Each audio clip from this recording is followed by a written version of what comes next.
boa tarde a todas e a todos. Cá estamos prontos para mais uma viagem no Intercidades, uma viagem que hoje nos vai levar pelo Oriente.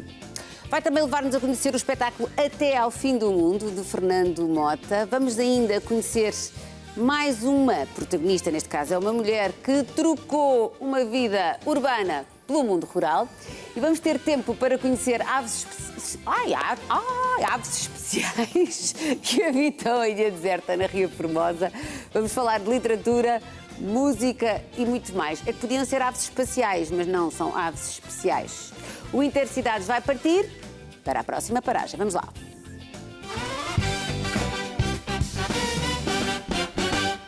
E a nossa próxima paragem de hoje é no Museu do Oriente, onde está a maravilhosa Daniela Magalhães. Dani, já tinhas ido ao Museu do Oriente ou é assim uma estreia?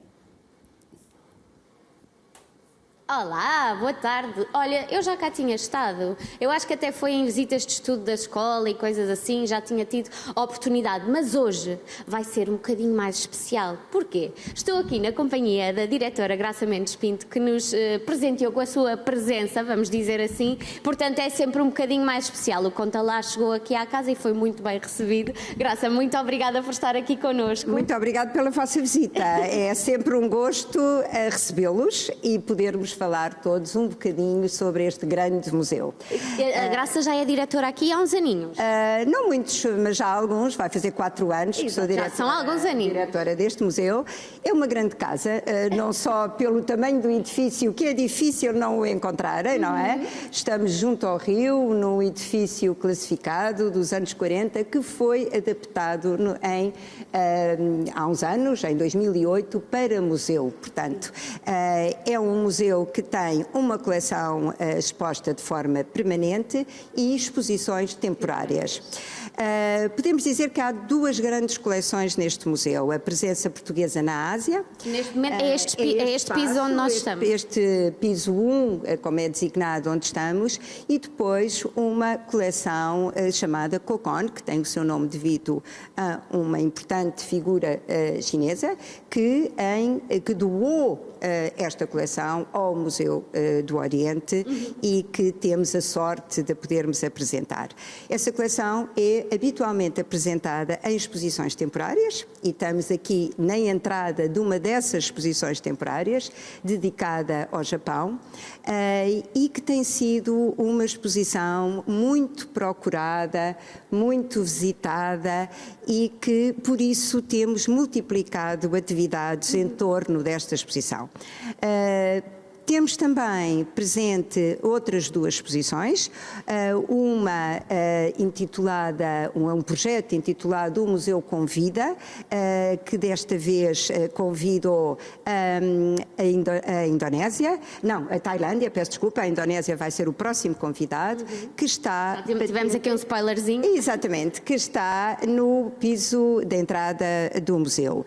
O museu convida uma peça de outro museu, de outra fundação, em diálogo com as nossas peças da coleção. É um projeto elaborado em conjunto com as embaixadas, portanto tem também essa grande ligação que o museu segue, que a própria Fundação segue sempre, com a ligação com as embaixadas dos países asiáticos aqui representados. Portanto, o museu tem, além de várias exposições sempre patentes, tem concertos, tem atividades, tem oficinas. Estamos quase a chegar às férias, algumas parece-me que até já começaram das crianças, e teremos semanas inteiras ocupadas com atividades pelo nosso Serviço de Mediação Cultural. São ótimos programas para quem nos vê lá em casa, vir com os miúdos, vir a família inteira. Exatamente, podem passar cá o dia, até a família pode fazer umas atividades, as crianças outras, ou até atividades conjuntas para a família, para todas as idades. Graça, se calhar vamos entrar agora no Japão. Vão agora ver esta entrada incrível. É um sagrado. Nós estamos agora a fazer um caminho sagrado. Atenção, estamos todos a fazer um caminho sagrado, pessoal. Pelo meio. E o objetivo aqui com esta entrada é mesmo dar quase aos visitantes aqui uma experiência imersiva de estar no Japão. E temos sempre, tentamos sempre agradar a um leque variado de público e para isso criamos também várias animações, como é o caso da Questão a Ver, da Amaterasu, partindo de uma imagem de uma gravura da nossa coleção e que conta, no fundo, a história da origem.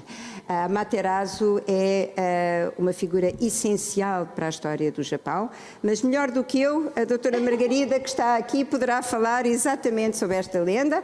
A doutora Margarida, que é da Mediação Cultural do Museu. Eu queria apenas referir que quem vem ao Museu do Oriente pode passar cá o dia. É uma exposição que leva o seu tempo para ver. Não só a exposição, como as outras exposições, como os espetáculos que decorrem. Vamos ter também um ciclo de cinema que vai ser iniciado agora em julho e agosto com mestres japoneses, enfim, grandes realizadores japoneses. E onde é que as pessoas podem ver todos esses pormenores? Está tudo no nosso site, no site. Há também folhetos na entrada, enfim, para quem não gosta tanto de ter acesso à informação e ter de uma forma física um programa, portanto também está disponível. E quando eu digo que podem passar cá o dia, é que podem mesmo passar cá o dia, portanto há cafetaria, há muita variedade de programas. Portanto, não ficam com fome nem aborrecidos. Isso é uma garantia. E, de facto, quem comprar um bilhete para qualquer atividade ou se inscrever em qualquer atividade tem direito a visitar o museu gratuitamente. Portanto, isso convida, de facto, a arranjarmos um programa de várias horas ou mesmo de um dia aqui no museu. Isso mesmo, agora já não há desculpas. Sem fome, sem aborrecimentos e sem pagar. Portanto, está tudo certo. Graça, muito obrigada por este bocadinho. Obrigada. Vou iniciar então agora aqui a nossa viagem com a Margarida. Margarida, olá. Boa tarde. Boa tarde. Iniciámos já aqui, já tivemos aqui um spoiler do Amaterasu, mas a Margarida se calhar vai-me acrescentar mais algumas informações. Com certeza. A Amaterasu é de facto uma figura muito importante para o Japão. É o kami, o espírito mais importante para o shintoísmo, a religião nacional do Japão. E nós quisemos iniciar esta exposição relacionada com rituais, reforçando esta importância que os rituais têm para a comunidade. Os rituais são extremamente importantes para nos unir, para fortalecer a questão da identidade, por exemplo. E todos precisamos do nosso grupo. Então começamos com a Amaterasu e a história, a lenda sobre o dia em que a Amaterasu, muito triste com o seu irmão, se refugiou numa gruta e o sol deixou de brilhar. Todos os outros kamis, todos os outros espíritos do shintoísmo foram para a boca da gruta, arranjando uma festa, arranjando uma série de estratagemas para tirar a Amaterasu da gruta. E quando a Amaterasu saiu, ela foi surpreendida, de facto, pelo seu próprio grupo. Então esta história é uma história muito antiga, mas que reforça essa questão. Nós precisamos do nosso grupo. O sentido de comunidade. O sentido de comunidade. E, portanto, se vamos falar de rituais, vamos falar de festividades, esta foi a primeira festa. Esta foi a grande festa que até fez a Amaterasu dentro da gruta duvidar. Mas será que está uma festa? Então esqueceram-se que eu estou na gruta. Mas isso fê-la sentir curiosidade e movimentar-se a caminho da boca da gruta saída. E, portanto, da saída. E da luz, no fundo, também. E da luz. Os rituais servem também para quê? Para repor o equilíbrio. E é isso que no Japão acontece ao longo de todas as estações. E é isso que nós tentámos fazer aqui na exposição. Foi repor, mostrar como o equilíbrio é reposto. Dar luz às pessoas. Dar luz às pessoas, às comunidades, aos laços entre todos, sim. E aqui continuamos, isto tem de facto coisas aqui lindíssimas, as pessoas têm mesmo de vir com tempo para ver tudo com bastante pormenor. Dizer que quem quiser ir ao Japão pode começar por vir aqui. Isto é o princípio da viagem, ou então pode ser para reviver, Depois. para relembrar a experiência. Exatamente. Então, neste núcleo central, nós demos palco a tudo o que tem a ver com budismo e com shintoísmo, as duas religiões que no Japão convivem, mas não convivem só geograficamente, convivem na casa de cada japonês. Podemos ter um altar budista e um altar shintoísta. Convivem na vida de cada japonês, que podem, por exemplo, preferir casar segundo o ritual shintoísta e morrer segundo o ritual budista. Tudo é respeitado, no fundo. Tudo é respeitado. Estas duas religiões, de facto, coexistem. Depois, também demos aqui espaço aos yokais. Todos aqueles... É isto que estamos a ver agora, não é? Exatamente, todos aqueles seres, às vezes com um ar um pouco assustador, mas que servem para... como se diz, servem para... é-lhes dada uma identidade para quê? Para explicar alguns fenómenos que não têm explicação. Por exemplo, como é que se explicava um tremor de terra? E nós sabemos que o Japão tinha... Ora, era personificar, no fundo... O peixe que aqui está, o Namatsu, que se mexia no centro da terra e a terra abalava. O tanuki muitas vezes encontramos ainda hoje, nos dias de hoje, à porta, portanto isto não é uma coisa do passado, é uma coisa muito atual, à porta das casas japonesas. O tanuki é um cão guaxinim que tem o poder de... É este aqui, Cortês, conseguis mostrar aqui? É este aqui, não é, Margarida? E nós até pusemos uma animação para as crianças perceberem os poderes que ele tem. E então este cão guaxinim tem o poder de se transformar no que quer. Então, aquelas situações em que nós, por exemplo, deixamos os óculos em algum lado e dizemos... Mas eu ia jurar que deixei que os óculos, como é que eles desapareceram? Era o cão guaxinim. Pois, era o tanuki. Era o tanuki. O tanuki, portanto, nós temos, para estarmos bem com o tanuki, é bom tratá-lo bem, para depois não termos confusões mentais dessas, não é? Muito engraçado, porque uma família de japoneses que aqui veio, quando olharam para esta vitrine, disseram, os yokais, e sorriram. E eu perguntei-lhes, mas porquê é que está a sorrir? Porque quando os meus filhos não dormem, eu digo, olha, que eu vou chamar os yokais. Nós também tínhamos essa realidade, exatamente. Não é? Cá às vezes dizem, vou chamar a polícia. Vou chamar a polícia. Porta-te bem. Mais para trás era o homem do saco, ou o bicho-papão, não era? Também se falava exatamente. do bicho-papão. Sim. Portanto, nós nesta exposição encontramos muitas semelhanças. Nós estamos longe geograficamente, mas o que temos de semelhanças é muito... O ser humano não deixa de ser um ser humano, passa a redundância. Depois falamos nos heróis que combatem os yokais mais perigosos, mais assustadores, que são os Oni, e que são crianças normalmente, como aqui vemos, às vezes vêm pintadas de vermelho porque exatamente afastam tudo o que é mau. Então uma criança que nasceu, por exemplo, cresceu na floresta, que falava a língua dos animais e que mais tarde se tornou num grande samurai, é uma história que é muito contada às crianças no Japão, o Kintaro, um filho de ouro, e depois temos a história do Momotaro, um menino que nasce do pêssego. Mais uma vez aqui dizemos, mas nasce do pêssego? Como? Como é que é? Mas o pêssego está muito relacionado com todo o universo feminino. A festa das meninas no Japão é também a festa dos pêssegos, também se chama assim. E, portanto, e agora pensemos noutra coisa. Quando as pessoas acham estranho, então, mas nasceu de um pêssego. E nós não dizíamos que era a cegonha que traziam os bebés? É verdade. Portanto, é nós verdade. Vamos encontrando aqui assim... Estas semelhanças, com as suas diferenças, mas semelhanças. E isto também, que nas nossas oficinas de férias nós queremos sempre que as crianças compreendam, alargar, no fundo, todos os seus horizontes, falar-lhes de uma história, a história da Amaterasu, que também tem que nos mostra como os nossos amigos são importantes. E até é mais fácil as crianças perceberem estas parecenças, igualando aos hábitos delas. Exatamente. Nós partimos do que é próximo para ir até longe. Exatamente. E, por exemplo, quando aqui chegam e veem uma vitrine como estas, são capazes de ficar um bocadinho assustados. Mas é engraçado que todos os grupos que aqui vêm, dizem imediatamente, parecem os caretos de Trás-os-Montes. É verdade. E cumprem a mesma função social. São os homens da comunidade que, a partir do dia 13 de dezembro, os preparativos para o Ano Novo, que é a festa da família, que é o nosso Natal, vamos dizer, corresponde mais ou menos em termos... É a festa da família, e para o espírito do Ano Novo vir às casas todas, e que venha um bom Ano Novo, é preciso prepará-lo. Então, os Onis, que são yokais, são os homens da comunidade que se vestem assim e vão com um ar um bocadinho assustador ver se os meninos fizeram o trabalho de casa ao longo do ano, se a família se portou bem, se a família merece um bom ano, se o espírito do ano novo pode entrar nessa casa. Pronto, cumprem também uma função. Se não se portaram bem, não pode entrar o espírito bom. Pois o ano se calhar não vai ser tão bom. Depois todos os preparativos, como nós também temos na nossa festa de família, não é? As comidas que se preparam em conjunto, as decorações, nós pomos as coroas à porta. No Japão Japão põem-se os Gadon Matsu à porta, põem-se os Shimenawa à porta, que são estas decorações todas feitas em palha de arroz.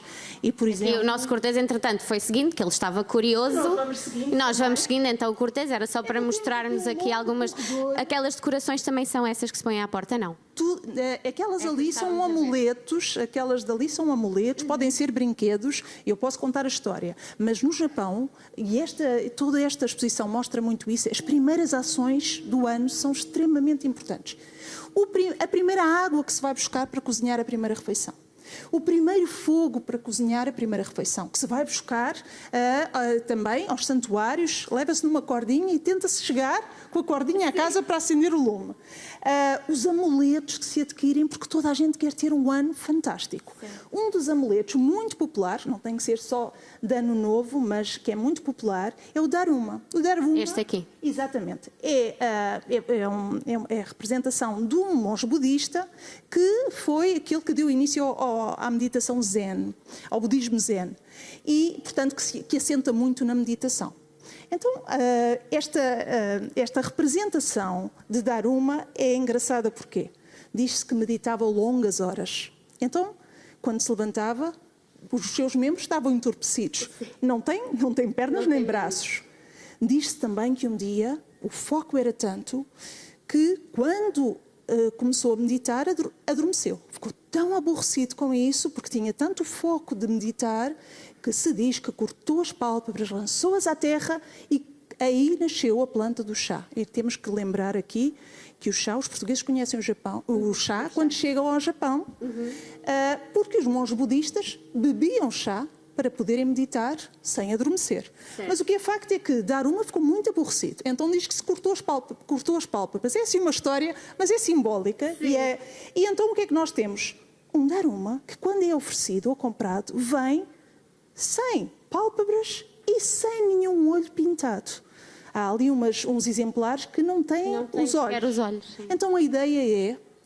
Qual é a ideia? A ideia é que nós compremos um Daruma, ou ofereçamos um Daruma, e que pensemos num objetivo, com determinação. E depois pintamos um olho.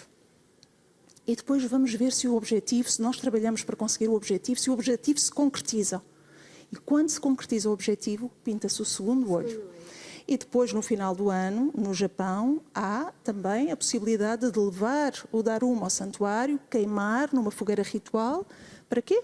Para depois se adquirir um novo para o ano que há de vir, entretanto, há de recomeçar. Para se continuar constantemente atrás dos objetivos, não é? Exatamente. E, portanto, nós aqui, agora estamos aqui nesta parte do Daruma, mas toda esta exposição, uma pessoa para vir aqui, para ver esta exposição com calma, quanto tempo é que precisa, Margarida? A Margarida faz visitas guiadas. Eu faço visitas e as minhas visitas tendem para 1h30. Pois. É difícil porque, de facto... Mas é que deve passar a correr, porque é tão fácil ouvir a Margarida contar tudo. É verdade, eu aposto que lá em casa concordam comigo. Venham todos conhecer a exposição, está até o final do ano e as histórias que nós podemos aprender aqui são fantásticas.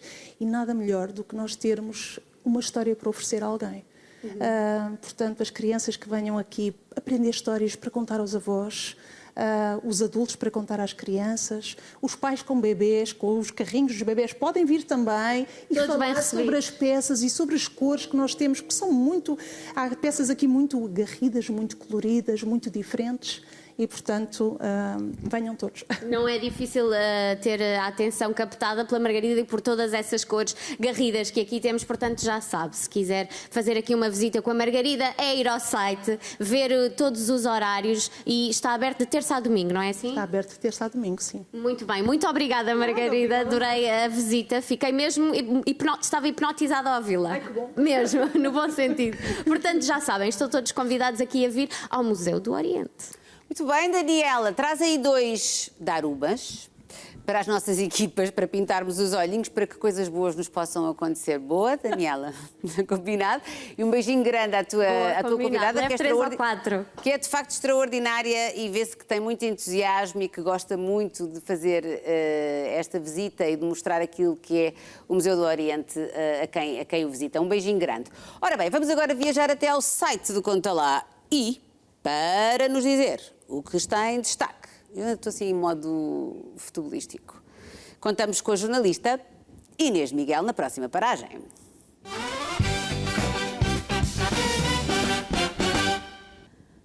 Inês, olá!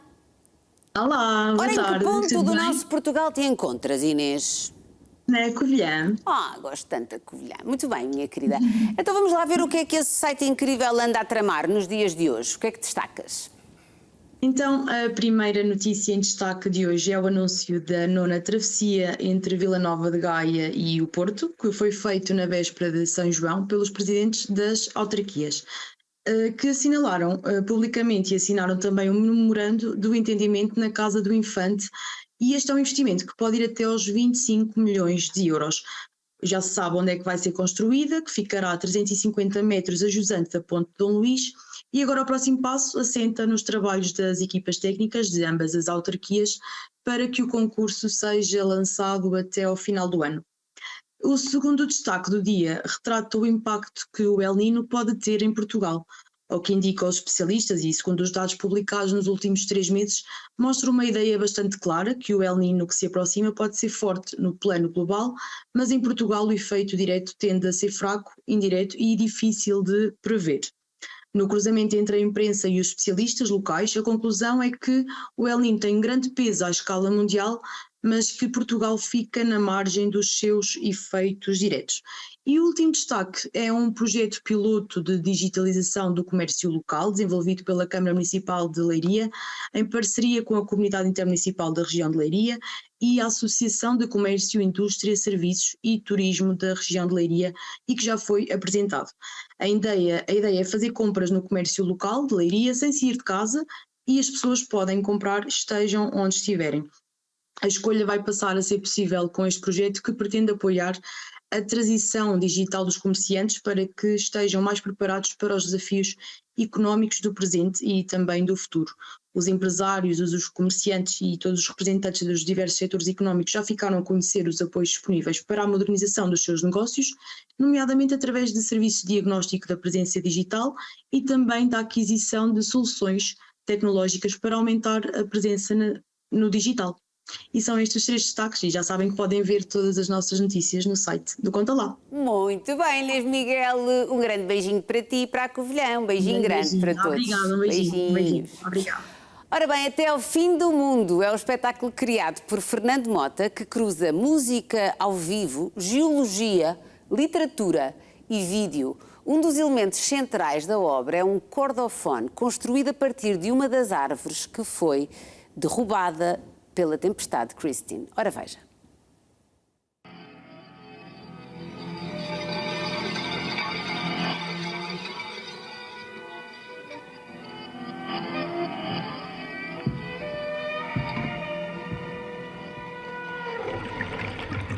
Se pudesses recordar o futuro, o que recordarias primeiro?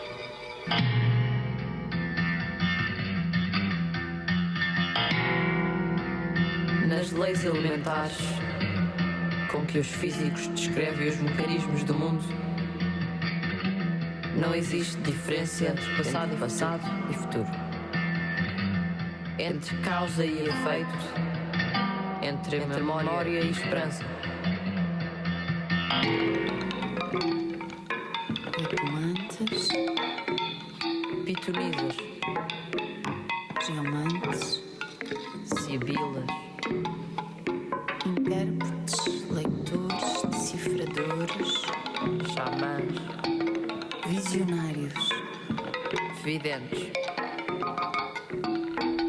Tudo o que aconteceu e tudo o que vai acontecer está inscrito nesta pedra.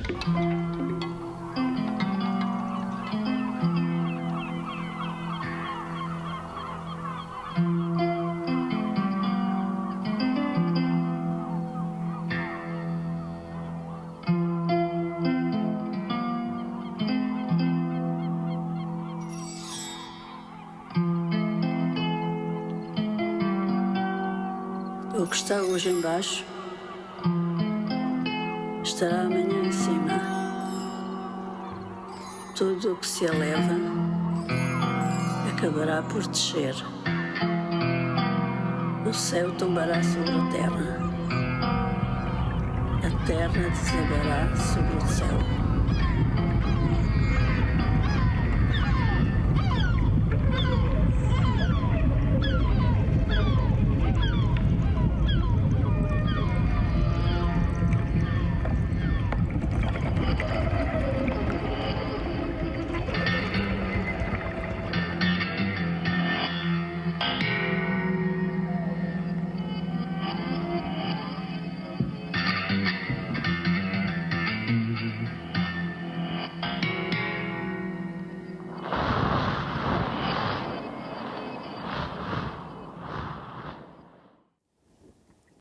Mas que coisa tão bonita, até fiquei, eu é que fiquei agora meio hipnotizada. Olá, Fernando. Tudo bem.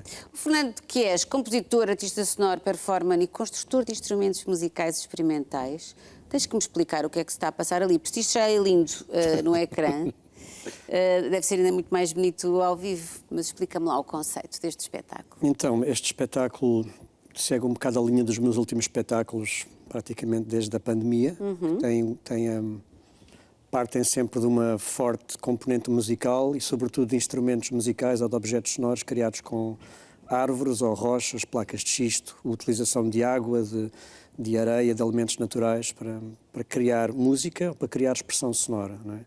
Mas depois são sempre projetos colaborativos nos quais eu faço um trabalho de pesquisa com outros artistas, com escritores ou com pessoas do cinema, neste caso com a escritora Joana Bertel e com o realizador Mário Melo Costa, não é? E muitas das vezes colaboramos com pessoas de outra área que não de áreas artísticas. Nos últimos anos temos trabalhado bastante com biólogos, com cientistas. E neste eu acho espetáculo... que inovador. Continua. É porque vocês sentam-se aí e eu depois a minha cabeça começa a abrir. Quer dizer, já pensei que muita coisa pudesse ser feita, não é? Mas isto que agora tu disseste, colaboramos com pessoas que nada têm a ver com o mundo artístico. Sim. Quer dizer, é a ciência e a arte aqui a darem as mãos. Continua. Sim, também tem a ver com não ficarmos nas nossas caixinhas, não é? Facilmente ficamos muito nas nossas bolhas ou nas caixas pretas dos teatros ou nos sítios onde trabalhamos e saindo e colaborando com outras pessoas, quer sejam cientistas ou quer sejam, por exemplo, estes objetos. Grande parte deles têm uma história, foram recolhidos, foram começados a construir em situações muito específicas com pessoas que não têm nada a ver com a arte, não é?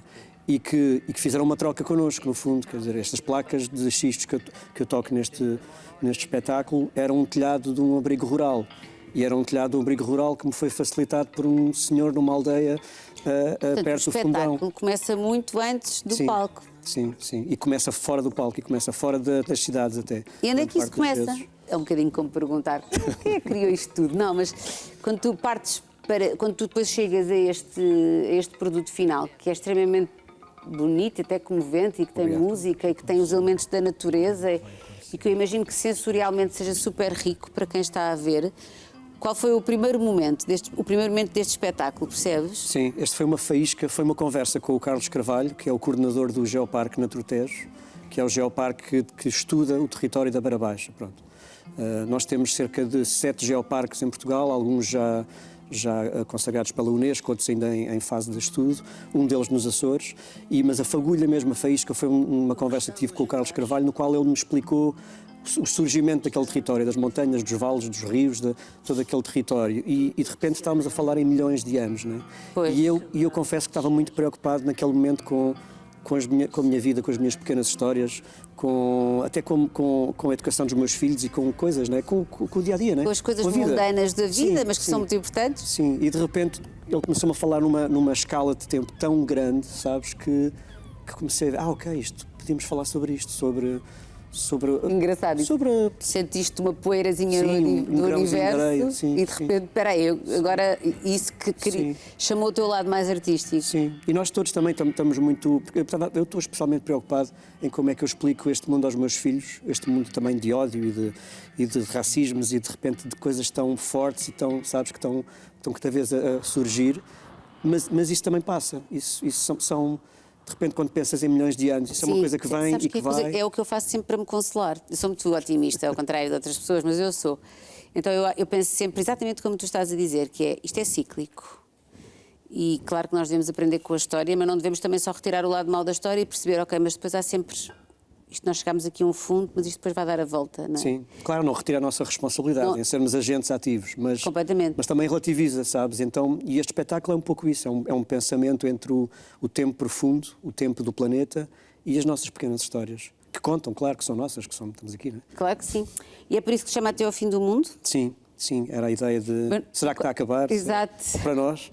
Ou será que é um tema muitas vezes... Os meus espetáculos não são ecologistas nem ambientalistas, Sim, mas sim, sim. passam por esses temas, não é? E então é também a ideia de que nós prestamos mais do planeta do que ele de nós, não é? E uma vez que nós... Muito mais. Quando nós desaparecermos, quer seja Ele daqui a continua 100, cá. ele vai continuar incrível. Vai-se dar muito Eu bem. acho que ele até vai ficar um bocadinho melhor, se calhar, Sim. não é? Tenho essa ligeira ideia, não é? Sim, sim. Mas tem também a ver com isso. Sim, diz. E depois teve a ver com um processo de colaboração com as residências artísticas que fizemos nestes sítios incríveis, na Serra da Estrela, na Beira Baixa, Pois. na Zona Oeste, no Vulcão dos Capelinhos, que foi assim também uma grande imersão num território quase lunar, quase de outro planeta. Que deve ser altamente inspirador. Sim. E que também cumpre aquilo que é um dos objetivos deste canal, que é precisamente a descentralização, não é? Ou seja, que tu trabalhas muito também nisso, não é? De ir à procura de outras coisas, de outras pessoas, de outros protagonistas, de outras histórias, de outras emoções relacionadas muito também com o espaço natural, não é? Com aquilo que nos rodeia. Sim, trabalho muito fora. Muito fora, eu adoro isso. O teu trabalho é muito fora. Estás fora. Mas ainda há pouco te perguntava, portanto, começa com essa conversa e depois começas a pensar nos elementos que vão fazer parte. Como é que faz parte do teu processo criativo? Como é que depois se ordena? Reúno uma equipa. No caso, foi primeiro convidar a Joana Bertel para escrever, o Mário Mel Costa para fazer imagens, o desenhador Nuno Meira para fazer o desenho de luz. É uma equipa, é um solo, mas é um solo em que está muita gente, não é? Inclusive é todo o texto. Tu diriges criativamente uma equipa. Sim. Eu sou o diretor artístico Sim. da criação, mas é um trabalho muito colaborativo e é um trabalho com inputs muito fortes da parte deles. Inclusive algumas coisas às vezes eu acho que são estruturais e são renunciadas ou são contraditas pelas ideias das pessoas com que trabalho, não é? Que trazem luz e trazem outras Isso é outras incrível. propostas, Nem toda a gente é capaz de fazer isso. Não, para mim é um luxo. É um luxo isso, não é? É uma oportunidade. Eu também acho. Mas há pessoas que têm aquela ideia e, não, desculpa, não vais agora... Não. O que é bom é nós trabalharmos em conjunto e desconstruirmos e aplicarmos aquilo que vem de melhor de uma equipa, não é? Sim. O trabalho de equipa é isso mesmo. Sim, para mim também é um exercício de desprendimento e há uma parte do projeto, claro que sei o que é que eu prefiro, sei para onde é que quero que vá, mas às vezes sabes que eu sinto que os objetos artísticos são como se fossem um bicho. Paixão. E o bicho Não depois sei. ganha uma vontade própria, não é? E depois tu às vezes vais... E mexe sozinho e vai Sim. andando. Olha, mas o cordofone que ali aparece que é lindíssimo, tu consegues... És tu que produzes aqueles instrumentos ou são outras pessoas? Como é que isto funciona? Sou eu que crio aqueles objetos. sim, Foste aqueles mesmo, aí és sim. mesmo tu. Sim. Aquele veio... Ao criar estes instrumentos, depois eu tenho imensas pessoas que trabalham em florestas, ou em bosques, ou em coisas agrícolas, ou em herdados. Mas quiseste claramente dar-lhe um significado também, não é? Ou seja, por alguma razão, é uma árvore destroçada, não é? Claro. De uma tempestade que marcou o país. Sim, E isso também é uma homenagem, de certa forma. Sim, calhou que este processo criativo, a primeira residência, nós estávamos em Castelo Branco, quando foi a tempestade Christine, e 2 semanas depois disso fomos para a Zona Oeste, temos no Nordinham, Bom Barral, toda essa zona. E na primeira parte, na primeira instância, eu nem consegui recolher material nenhum. A destruição era tão grande que eu nem consegui pensar muito bem nisso, sabes? Mas depois, na Zona Oeste, aconteceu que havia imensas árvores que tinham caído na mata Dona Leonor, nas Caldas da Rainha, e eu tenho lá um amigo meu que trabalha lá, que faz um trabalho incrível, que dá formação a jovens com deficiência mental e forma-os como trabalhadores de empresas florestais. Eles são empregados. Espantoso. Eu conto sempre a história completa porque ela também tem estas cargas, isso sabes, é que eu que é. acho, Sim, que eu acho sim. importantes para mim, porque contam, está lá também, sabes? Claro, também está no espetáculo isso. Sim, para mim está. Foi ele que te identificou essa Sim, árvore? havia imensas árvores que tinham caído e havia um carvalho de 200 anos, era uma árvore gigantesca que tinha desenraizado e tombado. Que dor. E então trouxe uma parte muito pequena dele, na verdade. Este instrumento é essa árvore. Acaba por ser uma forma de voltar a dar vida a esta árvore de 200 anos, sim. não é? Para mim, com alguma responsabilidade, que eu tenho muito respeito por aquele objeto, Pois também por isso. Também teria, por um objeto, um ser, agora já não está vivo, mas de certa forma tu torna-lo vivo através do tornar musical, não é? Mas com 200 anos que anda aqui a observar-nos, a sentir-nos e que, como nós se calhar também não pensará, mas muita gente já poderá ter tido o tipo de inquietações que eu e tu temos à sombra desse... É bonito pensar nisso tudo e é isso tudo que faz depois o espetáculo. Tu dirias que é para todas as idades? Qual é o estado de espírito que as pessoas saem depois de ver este espetáculo? Já o testaste? Porque, entretanto, eu percebi que é agora dia 24, não é? Vai entrar em digressão. Dia 27 em Torres Vedras, às 9h30 no Centro Teatro Torres Vedras. Dia 4 de julho na Lourinhã. Dia 26 de julho no Convento de São Francisco em Coimbra. E depois do verão em Bragança e em Porto Alegre também. Já estreou em Castelo Branco, precisamente. Sim. Ok, em Castelo Branco. E como é que foi? Correu muito bem, sim, estou muito contente. Aliás, o próprio processo de ter estreado teve uma estreia em Lisboa, nos Jardins de Bombarda. Portanto, pois esteve nos Jardins de Bombarda. Eu sei que tenho uma amiga em comum, penso eu. Tenho uma amiga que trabalha lá, que é Maria João Guardão, e que me falou desse espetáculo. Agora estou aqui, de repente, os meus neurónios fizeram tling, ok. Sim. Tem corrido muito bem. Não é um espetáculo para todas as idades, ao contrário de alguns meus espetáculos anteriores. Eu diria que a partir de 12... Não tem nada que não possa ser visto por 6 anos, ou até menos, mas tem um tempo também. O espetáculo tem um ritmo. Pois. Ele próprio é um jogo entre os tempos, entre os vários tempos. Então acho que exige assim, algum foco que talvez crianças mais pequenas ainda não terão. Mas tu tivesses que explicar olha lá, está, uma criança vá com 10 anos, olha, hoje vou-te levar para ver um espetáculo. Como é que tu ias descrever este espetáculo? O que é que ela iria ver? Há um palavrão que eu não gosto nada de usar, que é o multidisciplinar, não é? Mas é o que o espetáculo é. Sim. É um espetáculo cénico, é um poema cénico, no fundo. É um poema cénico, entre a performance musical, o cinema e a literatura e a poesia. As crianças, penso que não têm grande problema em perceber, em deparar-se com coisas às vezes estranhas, que juntam elementos de forma que nós não estamos habituados. Eu acho que elas até têm mais à vontade do que nós. Muito mais plasticidade, sim. Sim, porque tem a ver com a brincadeira delas também. E o meu trabalho tem a ver muito com brincadeira, sem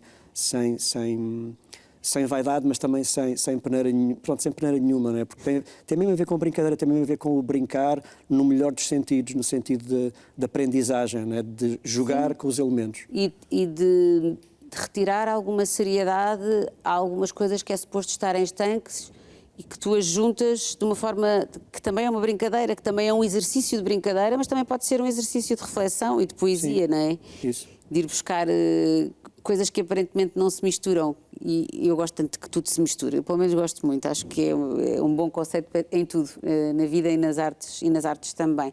Portanto, agora isto vai mudar, vai tendo várias salas. Olhando para ali, é um espetáculo fácil de transportar? Não. Pois... Mas já tive mais pedras por acaso no espetáculo. Porque tens muita coisinha para levar, não é? Tenho. Só o carvalho?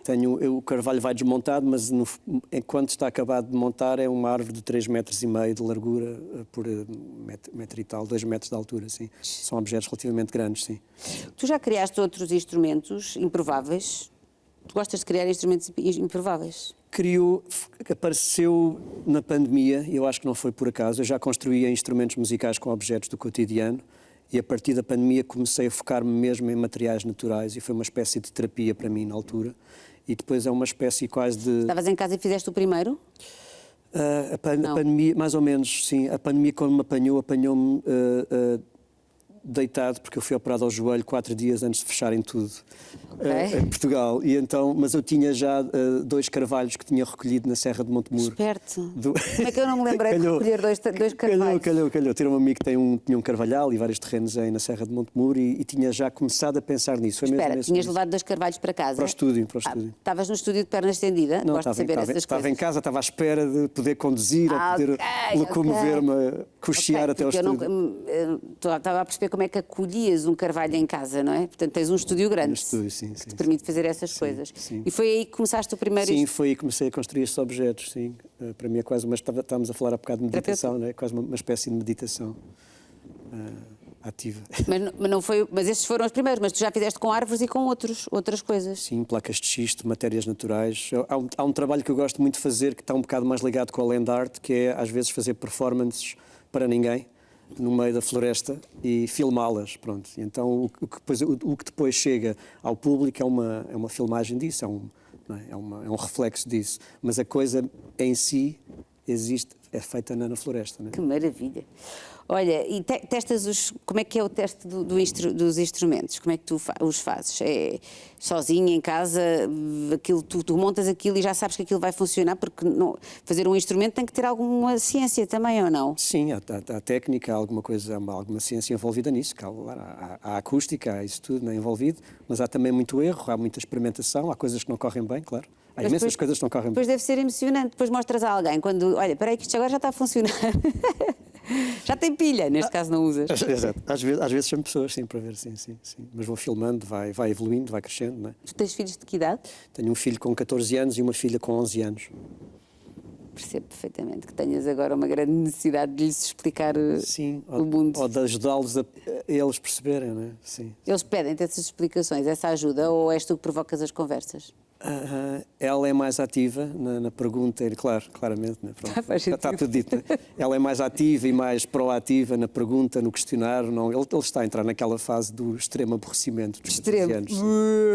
Aliás, tudo o que eu faço para ele é um extremo aborrecimento. Então estás a fazer bem, vou-te já dizer. Acho que faz parte. Não tem fascínio nenhum para ele. Ele está habituadíssimo a ver aquilo tudo.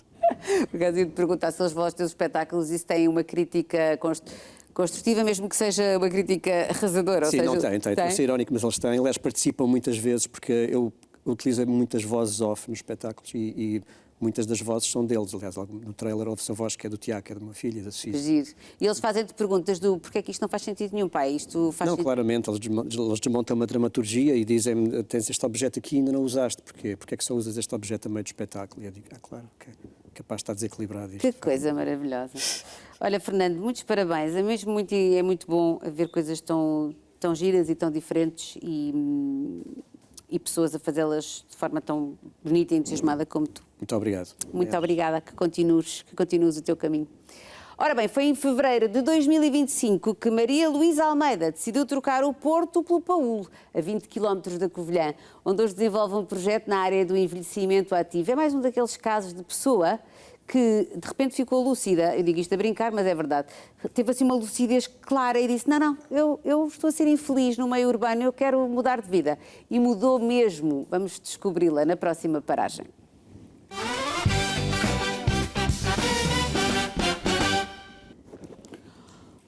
Olá. Olá, Maria Luísa. Tem um nome tão bonito. Olá, Rita. Está no carro, Maria Luísa, adoro. Estou porque, entretanto, saí do trabalho e estava aqui a caminho e disse, vamos ter que parar. Adoro que este nosso Intercidades faça com que os nossos convidados, assim, de vez em quando tenham que fazer assim, estas entrevistas, que são conversas boas, nos seus carros e noutros sítios. Já tivemos outros sítios. Trabalho também. E de trabalho, exatamente. Maria Luísa, então, um bocadinho no posto de trabalho. Exato. Conte-me lá aqui a sua história. Estava no Porto a viver, não é? É verdade, sim, eu estava no Porto já há 40 anos, porque eu sou transmontana, eu sou de Mirandela. Muito bem. Mas já estava a viver no Porto há 40 anos, fui para lá estudar e por lá fiquei. E sim, um belo dia comecei a pensar, isto já deixou de fazer sentido há tantos anos, se calhar está mesmo na altura de eu tomar medidas sobre este assunto. E pronto, olha, comecei por ir fazer uma semana de empreendedorismo a Trás-os-Montes, também a uma aldeia chamada Vilares da Vilariça, que tinha lá uma semana de empreendedorismo, ao qual me candidatei e pensei, olha, é mesmo isto que eu quero. E felizmente correu bem, só que por outras artes do destino, em vez de ir parar a Trás-os-Montes, vim parar aqui à Beira Baixa, uma aldeia chamada Paúl da Covilhã, e estou super feliz. Ai meu Deus, eu gosto tanto. Para já é sempre uma coisa que me comove, é quando as pessoas dizem que estão felizes. Temos que dizer isso mais vezes, temos que ouvir as pessoas a dizer isso mais vezes. Porque precisamos de pessoas felizes. Muito feliz. Precisamos de pessoas felizes. Muito feliz. Mas também está feliz porque teve essa coragem de ouvir o seu... Não sei, o seu instinto, o seu coração. O meu coraçãozinho, a minha cabeça, é verdade. É assim, é verdade que as circunstâncias da vida naquela altura, há quase 3 anos, que foi quando eu comecei todo este processo, juntamente até com a Rural Move. Exato, vamos lá explicar às pessoas. A Rural Move, os nossos espectadores já conhecem mais ou menos bem, porque nós temos contado várias histórias de pessoas que mudaram a sua vida através da Rural Move e depois juntaram-se à Rural Move, porque a Rural Move é uma associação para a promoção do investimento nos territórios de baixa densidade, em que ajuda as pessoas que querem mudar de vida a mudar de vida. Pronto, e foi neste contexto que também a Luísa fez a sua mudança, não foi? Eu fui um bocadinho antes, porque eu sou cofundadora da Rural Move. Pois é. Portanto, eu em 2020, num desafio, porque eu juntei-me à Tech for Covid, que foi aí que o Fernando, que foi o mentor da ideia, nos encontramos, todos, os cofundadores, mas pronto, eu trabalhei muito na ajuda dos outros, de ajudar os outros a moverem. E depois comecei a pensar, quer dizer, as pessoas que eu dou ideias, passam mensagem de que isto é maravilhoso, que foi a melhor coisa que fizeram na vida, e porque é que eu não faço o mesmo? Portanto, sim, falar com a Rural Move, cada vez que eu ouvia os testemunhos deles, mais entusiasmada ficava, e eu pensei, isto está na altura de ser eu a ser feliz e a fazer este processo, e foi assim que também com a ajuda da Rural Move também me estabeleci aqui na Covilhã como embaixadora da Covilhã, sim. É a embaixadora da Covilhã, exatamente, para a Rural Move. É o ponto de contacto que quem queira mudar de vida deve procurar sempre a Maria Luísa no site da Rural Move. Mas, entretanto, ainda no outro dia tive cá um convidado também da Rural Move que me dizia as pessoas ainda não perceberam que os territórios de baixa densidade estão cheios de oportunidades. Cheios de oportunidades de vida, de negócios, porque são sítios onde, como falta tudo, não falta tudo, mas como falta muita coisa, há muita oportunidade. Concorda com ele, Maria Luísa? Totalmente. Aliás, posso até partilhar que só nestes últimos 15 dias já trabalhei com 3 pessoas que são trabalhadores remotos, portanto, podem trabalhar em qualquer sítio. Já andei à procura de casa para eles, já andei à procura de coworks para eles. Tenho outras pessoas que precisam de trabalho, não faltam oportunidades de trabalho no interior, quer seja de serviços, mas especialmente, por exemplo, na construção civil, em serviços ligados à agricultura. Certo. Assim, o que não falta é trabalho, faltam pessoas, e por isso é que nós estamos a fazer muito este trabalho de divulgação, de mostrar às pessoas as oportunidades que existem, o quão feliz e de encher a alma é trabalhar aqui, e esta questão de às vezes uma pessoa dizer, mas falta, se calhar aquilo que nos falta-nos na cidade. Exato. Temos mais ideia do que nos faltam as coisas quando estamos na cidade. E eu, por exemplo, eu posso partilhar este exemplo. Quando eu decidi ir para aqui, os meus amigos diziam-me, meu Deus, mas tu vais todas as semanas ao teatro, tu vais ao cinema, tu vais às atividades, tu fazes voluntariado com os animais e com os doentes e com as pessoas, e como é que tu agora vais fazer isso tudo? E eu, vai haver certeza. E eu posso dizer que neste momento eu faço mais coisas aqui do que fazia na cidade. Não tenho dúvida nenhuma. Eu vou limpar levadas com os mais velhos, levadas são aqueles cursos de água que carregam. Exatamente. Eu um sábado vou limpar levadas com os mais velhos, no outro sábado vou plantar árvores com as crianças, no outro sábado vou dançar danças mandadas, que é uma coisa muito, muito gira, porque a gente dança em conjunto. No outro sábado vou cantar no Coro Viés, que é uma das atividades da Colabora, que é uma outra associação da Covilhã que tem imensas atividades. Fazer teatro, há teatro na Covilhã, há teatro no Fundão, há cinema, portanto, dizer assim, sinto falta de alguma coisa, verdadeiramente não senti. Neste ano e meio que aqui vivo, não senti falta de nada da cidade. Acredito que sim. E às vezes, e também já falámos disso aqui várias vezes, até há um sentido de comunidade que é muito mais, não é? Sem dúvida. E que me enche, sim. Porque lá está, me enche muito a alma, porque estas atividades que são feitas em grupo, nestas associações, porque existe o rancho folclórico, existem as adufeiras, aliás vocês também já tiveram um programa muito giro sobre as adufeiras do Paú, que é um sítio onde eu vou de vez em quando. Há os ranchos folclóricos aqui das várias localidades, há os coros, há imensas atividades que as pessoas, há os escuteiros, há imensas atividades que as pessoas se podem juntar. É assim, se nós quisermos, se eu quiser, eu não tenho um único fim de semana sem uma atividade.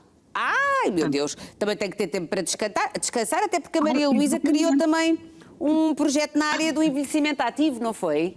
Sim, Então explique-me lá, o que é na área do envelhecimento. Sim, é assim, porque aqui, como em todas as localidades, não é? Nós temos muitos mais velhos e aqui em particular.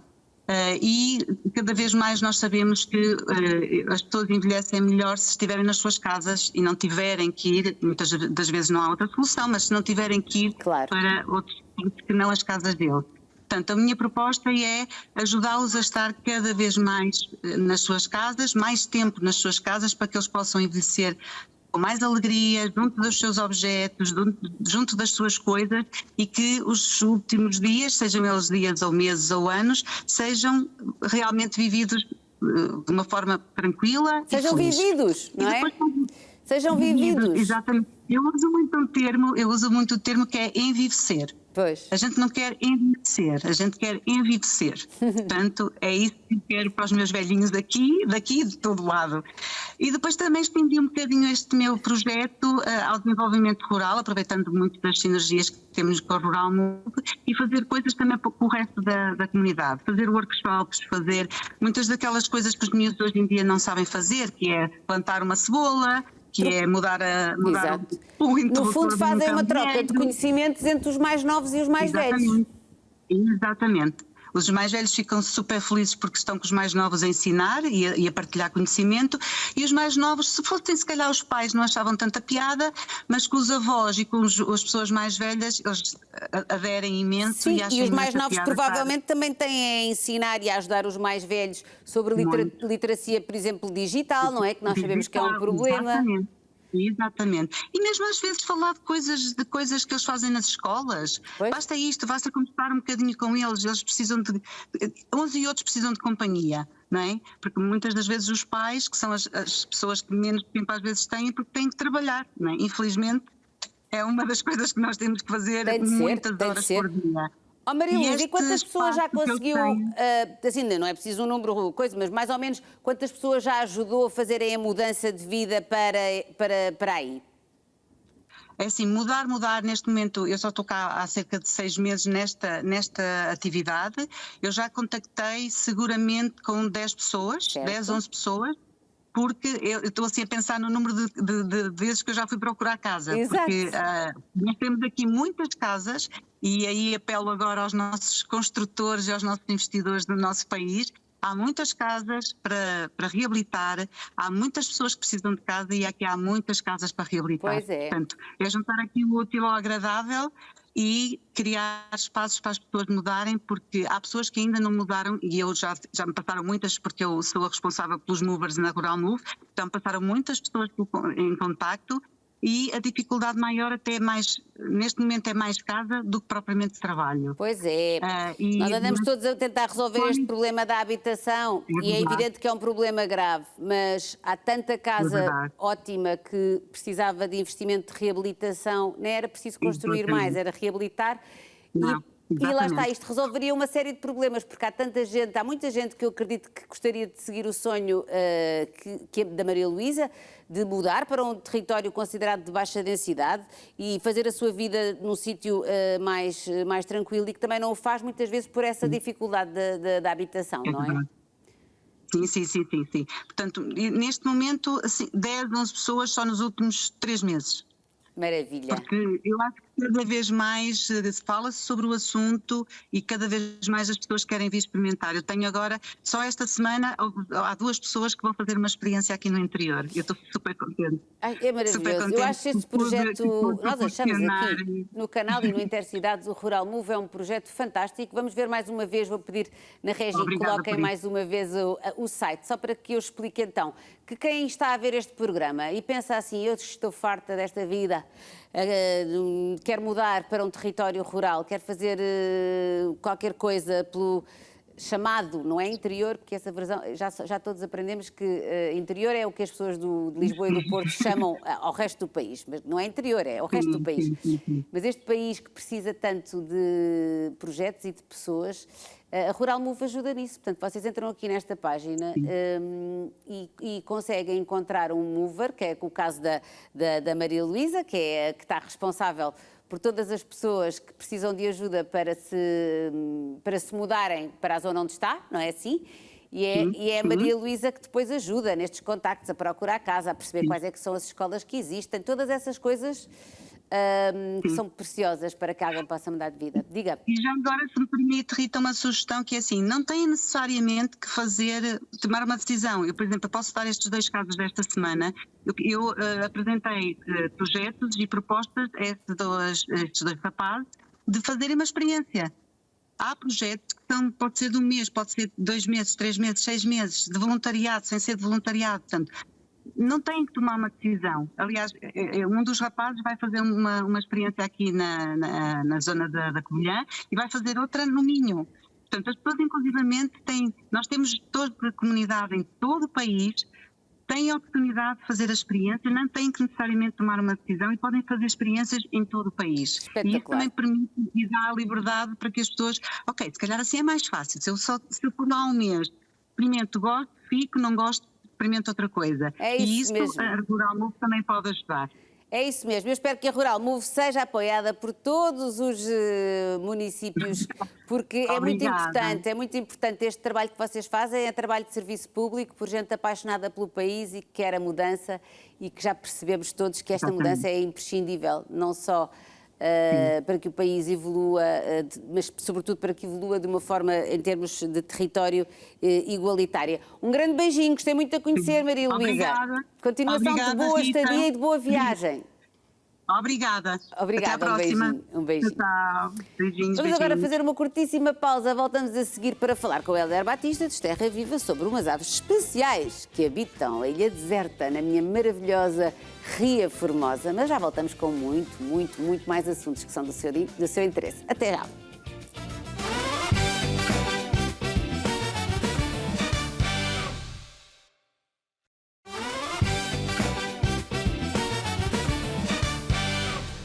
E depois de uma curta pausa, vamos conversar com o Hélio Batista, do projeto Terra Viva. Ele que esteve vários dias na Ilha Deserta, na Ria Formosa, em contacto direto com aves maravilhosas. Ora, veja.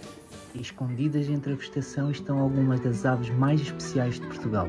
Mas para as estudarmos, temos que primeiro conquistar a confiança dos pais, ou pelo menos sobreviver aos seus ataques. A gaivota de Oduína é uma espécie rara e a Ilha Deserta acolhe uma das suas mais importantes colónias. Anilhar estas crias permite-nos acompanhar a sua trajetória e garantir que a colónia continua a ter um futuro, porque proteger uma espécie começa por conhecer cada uma destas pequenas vidas.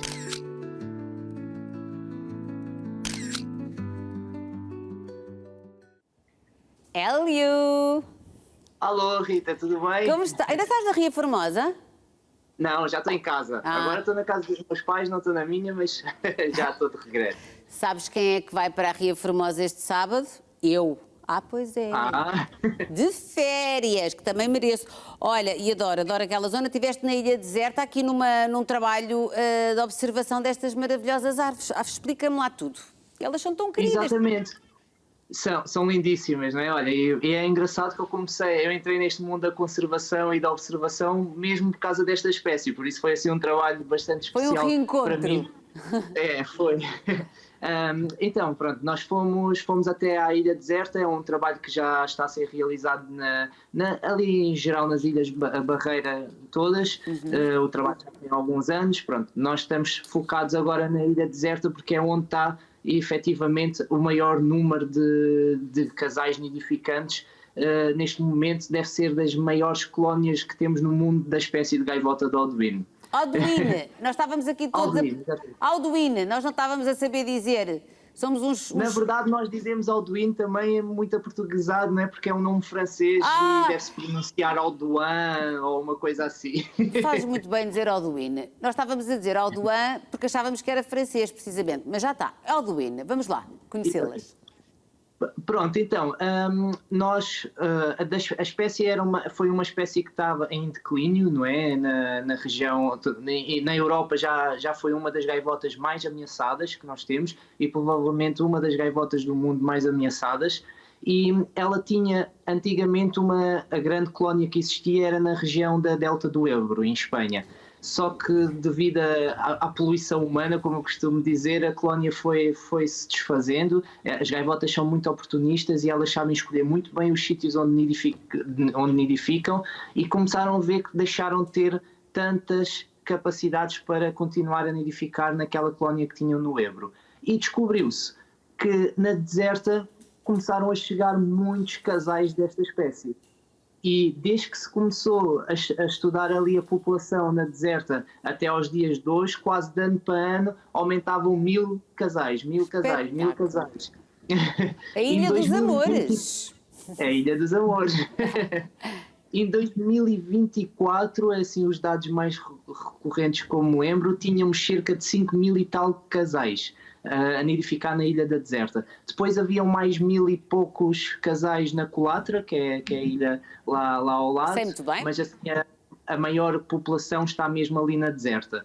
E pronto, isto atualmente é a maior população, a maior colónia que temos da espécie e o governo português aceitou aqui o desafio de proteger ali aquela população nidificante e temos estado a fazer muitos esforços, nomeadamente começámos por retirar tudo o que era espécies invasoras da ilha, também como o chorão, plantas e até mesmo os mamíferos, havia alguns gatos na ilha, também conseguimos retirar esses predadores da ilha para... Isso é um trabalhão! Andaram foi um trabalhão! Exatamente, foi mesmo, é um trabalho já ao longo dos anos, que tem sido elaborado por várias entidades, nomeadamente o ICNF, a SPEGA, a Universidade de Coimbra também tem estado muito envolvida no projeto, por isso tem sido assim um trabalho aqui entre várias entidades e milhares de voluntários que têm estado a ajudar e que têm estado a correr bem os esforços. Olha, Hélio, quando eu te vejo ali naquelas imagens a fazer a anilhagem, não é? É assim que se diz? Sim. Para que serve? Olha, a anilhagem neste momento é dos métodos que nós conseguimos ter resultados em relação aos movimentos, não é? Que as aves vão fazendo. Porque nós, basicamente, uma anilha que uma ave tem na pata é o cartão de cidadão daquela ave. Por isso, quando a gente estamos, por exemplo, anilhamos agora estas gaivotas na ilha deserta, não é? E daqui a nada vamos até Sesimbra e vemos uma destas gaivotas. Nós sabemos que aquela gaivota é a Josefina que foi anilhada na ilha deserta. Então, com isto, conseguimos perceber os movimentos que elas estão a fazer.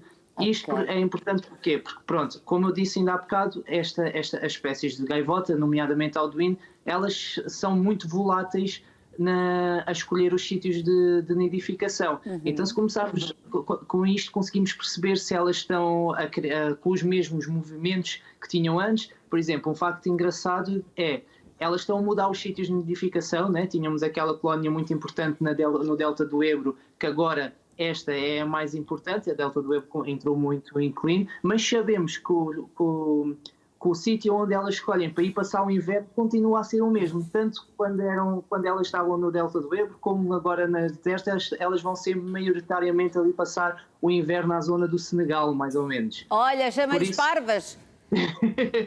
Pois! Elas vão à procura do bom tempo, com certeza, não é? Fugir do frio. Exatamente. Olha, por isso, Hélio, mas eu ali nas imagens vejo a levar um voo rasante e tu explicas que se tem que ganhar a confiança delas. Explica-me lá o que é que estava a acontecer ali. Olha, então, pronto. É normal, nós anilhamos só os bebés, não é? As crias, os juvenis que ainda não voam. Então, é normal, qualquer pai não gosta ali de chatices em volta dos seus filhos, não é? Então aquilo, quando a gente está à procura dos pequeninos, os pais estão ali a tentar afugentar-nos para ver se a gente não encontra os pequeninos. Muitas vezes é isso que nos indica que estamos no sítio certo, não é? Levaste umas bicadinhas. É, quase. Elas fazem assim uns voos muito, muito rasantes à nossa cabeça e às vezes até berram mesmo na nossa cabeça e assustam um bocadinho, mas pronto, é um trabalho. Tem o Olha, seu risco, Hélio, só para terminar, eu também sei que tu durante esta visita, este trabalho de campo, também observaste a chilreta. Explica-me lá o que é uma chilreta. A chilreta, exatamente. Pronto, olha, a chilreta também é uma ave aquática, uma ave marinha neste caso, que também tem os mesmos hábitos de nidificação parecidos à gaivota de aldoino. Gosta destas zonas de duna para pôr os seus ovos e na deserta também é uma das populações nidificantes mais importantes das espécies que nós temos no nosso país, não é? Aqui a nível do nosso país. Elas adoram nidificar ali na deserta e há uma população muito interessante. E eu reparei ali no sítio onde a gente estava a descansar que era um excelente sítio para ver elas quando chegavam à colónia com os peixes no bico ainda para levar o alimento para a colónia. Então eu estava super bem posicionado. Eu pensei, bem, tenho que conseguir fazer aqui umas fotografias delas a chegar com o peixe, porque é uma E conseguiste! Foto... Que lindo! Eu estou a ver agora! Não foram aquelas fotos que eu tinha ainda mentalizado na minha cabeça, mas também para isso preciso ainda de um material melhorzinho para conseguir algumas coisas assim mais de jeito. Mas até fiquei satisfeito com o resultado. Claro, só podes. Olha, quantas horas passaste a observar chilretas? Eu adoro a vossa vida, a sério. Olha, para a chilreta, pronto, nós estivemos na ilha, chegámos sexta à tarde, ao final do dia, e tivemos até domingo à tarde também. E pronto, a maior parte do tempo foi a trabalhar com as gaivotas e nos tempos livres eram os tempinhos que eu tinha para dar uma voltinha e ver as chilretas, ver outras aves que haviam na ilha também, por isso devo ter passado, vamos dizer assim, os tempos livres foi dedicado às outras espécies e certo. Foi o tempo que eu tive dedicado a ver as chilretas. Quando tu dizes nós, quem é que é o nós? Tu e quem? Olha, estávamos com várias pessoas do ICNF, os colegas da CP, outros voluntários que também estavam. Éramos um grupo de cerca de 11, 12 pessoas. Nestes sítios onde vocês vão, por norma, a presença humana é diminuída, certo? Ou seja, não há muitas pessoas.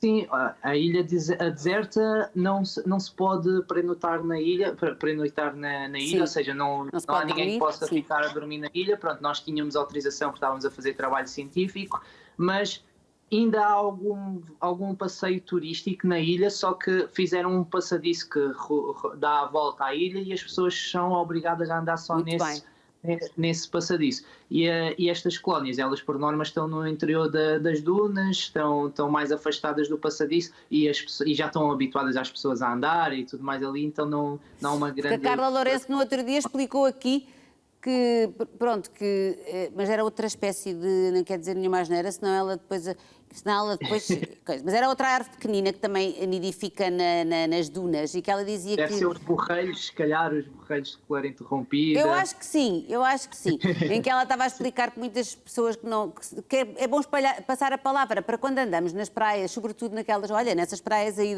que eu conheço tão bem, da Ria Formosa, que muitas vezes cruza o mar com a própria ria e que no centro, no meio da língua de areia, é riquíssima a vida que existe de animais e de aves.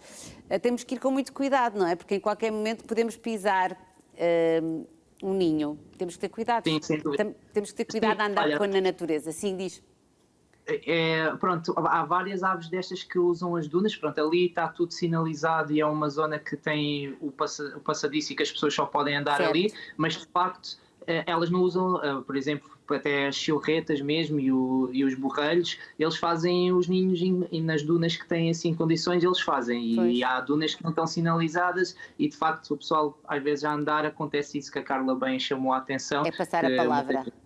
E passar a palavra é bom. Se bem que cada vez mais temos as praias sinalizadas e as pessoas vão conhecendo e vão sabendo já que isto acontece. E cada vez mais há uma maior consciência de cuidar. Eu acho que há, pelo menos aquilo que eu observo nas novas gerações, de cuidar do ambiente, de terem imenso cuidado com o que os rodeia. Isso é uma coisa, nem tudo é mau, também há coisas muito boas. Hélio, obrigada por trazeres estas notícias boas e um beijinho para a equipa da Terra Viva e um beijinho para ti também. Muito obrigado, até uma próxima. Até a próxima, obrigada, Hélio. Na próxima paragem vamos falar de PHDA, ou perturbação de hiperatividade e déficit de atenção. E para o fazer, a psicóloga clínica Bárbara Ramos Dias vai ajudar-nos. Já está aqui sentada comigo na próxima paragem. Sabes porque é que todas as escolas deviam ter um elástico na cadeira para os meninos brincarem com os pés? Porque crianças e adolescentes com PDAH ou que sejam sinestésicos ou que tenham algumas dificuldades de atenção e concentração aprendem muito mais facilmente se estiverem a fazer duas coisas ao mesmo tempo, como eu já vos disse. Então, se estiverem com o elástico a brincar, conseguem estar com muito mais atenção àquilo que o professor está a dizer. Gostaste da ideia? Então vá, beijinhos e muitas pepitas de alegria. Tão querida. Já está aqui comigo. Olá, Bárbara. Olá, muito prazer em conhecê-la. Obrigada. Em conhecer-te, sim. A Bárbara é psicóloga, é especialista em adolescentes e famílias e dedica-se muito a este assunto aqui do PHDA, perturbação de hiperatividade e déficit de atenção. Adorei isto dos elásticos. Opa, é o máximo, não é? Até nós queríamos. Então não. Porque eu muitas vezes estou a ver televisão e estou com a perninha a abanar e é muito irritante para quem está ao pé de mim, não é? Mas vamos começar pelo princípio. Isto porquê? Porque na minha geração esta coisa do PHDA não se falava. Não se falava. Havia para ali uns miúdos que tinham imensa dificuldade nas aulas e que às vezes até as professoras achavam que eles eram um bocadinho burros, que não eram nada, mas eram, que não se conseguiam concentrar, que não paravam quietos, que tinham bicho carpinteiro. Havia uma série de coisas que eu me lembro e que agora eu olho e penso assim, olha, o Filipe lá atrás, na 4ª classe, afinal, se calhar era mesmo PHDA que se tratava. Ou seja, isto é uma coisa relativamente recente, Bárbara. Não. O diagnóstico ou a normalização da comunicação sobre isto. O diagnóstico nos adultos é muito recente. É de 2013. É muito recente. É muito recente. Nas crianças é bem mais antigo. O que acontecia era que não estava tão diagnosticado. E eu tenho perturbação de hiperatividade e déficit de atenção. E tenho dislexia também, que é muito comum nas crianças que têm PHDA e dislexia ao mesmo tempo. O que é que acontece? Como não era tão diagnosticado, nós éramos muito ativos, para um bocadinho, vê se ficas quieta, mas és um piolho elétrico, vira-te para a frente. Eu lembro-me de estar ainda na faculdade e os professores dizerem, Bárbara, é preciso parar-te. Tipo, é ridículo, tu és adulta. Mas para mim era mesmo muito difícil eu conseguir estar quieta. Era mesmo, é que é doloroso, não é? É doloroso. E eu cada vez mais peço atenção aos pais para terem atenção, porque é uma dor para alguém conseguir estar sossegado. É muito difícil. Tu vês, eu estou aqui, estou de perna debaixo do rabo. Não é? Ainda vou ser aqui diagnosticada. Já agora, também tenho dislexia. Não, acho que PH, pois olha, tenho dificuldade em dizer as siglas. Mas por acaso acho que é importante falarmos aqui um bocadinho, porque há muita gente que ainda não sabe muito bem como é que se diagnostica e quais é que são os principais sintomas. Por exemplo, uma pessoa que vai com um objetivo de estar na sala e sabe que quer chegar à casa de banho para ir arrumar uma toalha, mas que durante o caminho para em 30 mil coisas e vai fazendo outras 30 mil coisas antes de chegar à toalha. Então, é assim, o nosso cérebro, e eu digo o nosso porque eu pertenço também e gosto de dizer isto para os miúdos perceberem, ok, então tu também tens, isso tem um diagnóstico, é por isso que isso acontece, quando eles percebem a nível do cérebro, e identificam-se, e então então eu também vou conseguir. O que é que acontece? O nosso cérebro está com 1000 pipocas, como eu costumo dizer, ao mesmo tempo. Ou seja, os pensamentos são muito repetitivos e saltitantes. Então, tu não consegues estar só num pensamento. O que é que acontece? Estás na sala, tenho que ir agora à cozinha beber um copo de água. Mas chegas à cozinha, vês que falta comida para o gato e vais pôr comida para o gato. Mas depois ainda te lembras que tens que ir ao quarto para ir pescar uma almofada. Entretanto, já estás perdido e já não fizeste nada pelo meio. Nós, adultos, já temos autorregulação e, portanto, conseguimos nos controlar e ir fazendo as coisas. E eu sempre a brincar, estou sempre foca. E, mesmo assim, ainda há bocadinho rimo imenso com a Rita. Porque eu queria conhecer a Rita, porque já falámos imenso ao telefone. Da Ritinha, da câmera. Entra só um segundo. Só para dizer assim um olá. Só assim, olá. Ai, que coisa. Anda cá, rápido. Pronto. A Rita, está aqui a Rita. A nossa Rita. A Rita da produção. Pronto, adeus, beijinhos, querida. E a Rita é que me foi buscar lá acima, acompanhou-me. Eu cheguei à maquilhagem e perguntei, quem é a Rita? Eu gostava imenso de conhecer a Rita. Pois, claro. Quando o meu filho diz, mas a Rita acompanhou-nos. Ou seja, tu vais nos teus pensamentos e desfocas de tudo o que está à volta. Certo. E depois isto tem graus ou não, Bárbara? Tem, mas também é importante nós vermos as características positivas do PHDA, ou seja, são pessoas muito criativas, são pessoas que estão sempre disponíveis para fazer coisas novas e são pessoas que estão habituadas a lidar com a frustração, porque nós desde pequeninos, para já, estamos habituados a ser criticados. Depois, a ter que ultrapassar, não é, os obstáculos. Então, é olhar para estas crianças e para estes adolescentes de forma diferente e com compaixão. A partir do momento em que os pais olham para eles com compaixão, em vez de ser, pois, porque não paras quieto, porque não fazes nada de jeito, porque assim nunca vais conseguir ser ninguém. Tu és tão inteligente, podias ter muito mais notas. Eles não conseguem. Agora uma pergunta tramada. Como é que se distingue isso de uma criança que realmente, pronto, não se porta bem? Sim. Porque também as há. Exatamente. Também há crianças claro que não são bem educadas, Claro quer que dizer, pronto, é a vida, não é? Como é que nós podemos distinguir isso? Uma coisa é quando as crianças e os adolescentes não se conseguem controlar por déficit de atenção, hiperatividade ou desregulação emocional, nomeadamente a raiva, a frustração. Outra coisa é quando esse comportamento não tem nada a ver com a atenção e concentração. Então, é provocatório e não é exatamente, uma coisa que eles não conseguem controlar. Eles conseguem perfeitamente controlar. O transtorno opositor é diferente. Não é? Aqui eles não conseguem controlar. Porquê? Porque há uma diminuição da dopamina. E o que é que acontece? Imagina, a dopamina desce e a motivação desce igualmente. A dopamina é aquilo que nos faz agir, é aquilo que nos faz ter combustível para a vida. Então imagina, se baixou, eles não conseguem. Eles dizem, amanhã vou estudar, vou fazer isto, vou fazer aquilo. No dia a seguir não conseguem. Então não é propositado, não é propositado responder aos pais. É sim uma dificuldade mesmo em gerir. Sim, isto depois também deve entrar num ciclo de frustração, de tudo isso, não é? Que agrava.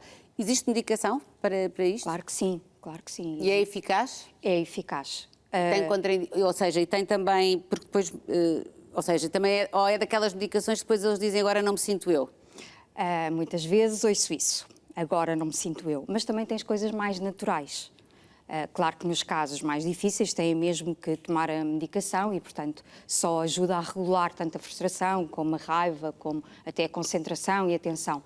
E também não é igual para todos. Pois não. Agora, se for uma coisa mais levezinha, nós conseguimos controlar, por exemplo, com florais de Bach ou com 5-HTP, portanto, substâncias mais naturais e que ajudam. Mas o que é verdade é que as minhas amigas que têm filhos que foram diagnosticados até tardiamente e que dizem, meu Deus, se eu soubesse o que sei hoje, porque mal começaram a ser acompanhados e medicados, não sei se com esses mais naturais, com alguns será com medicação, mais com fármacos, que as diferenças foram brutais no rendimento escolar e na felicidade deles, não é? Ainda bem que já estamos nesse... Portanto, o importante mesmo é estarmos atentos e... Sem vergonhas. Exato. Uma pessoa diabética toma medicação. Claro, evidente. Uma pessoa hipertensa toma medicação. Então, porquê que há esta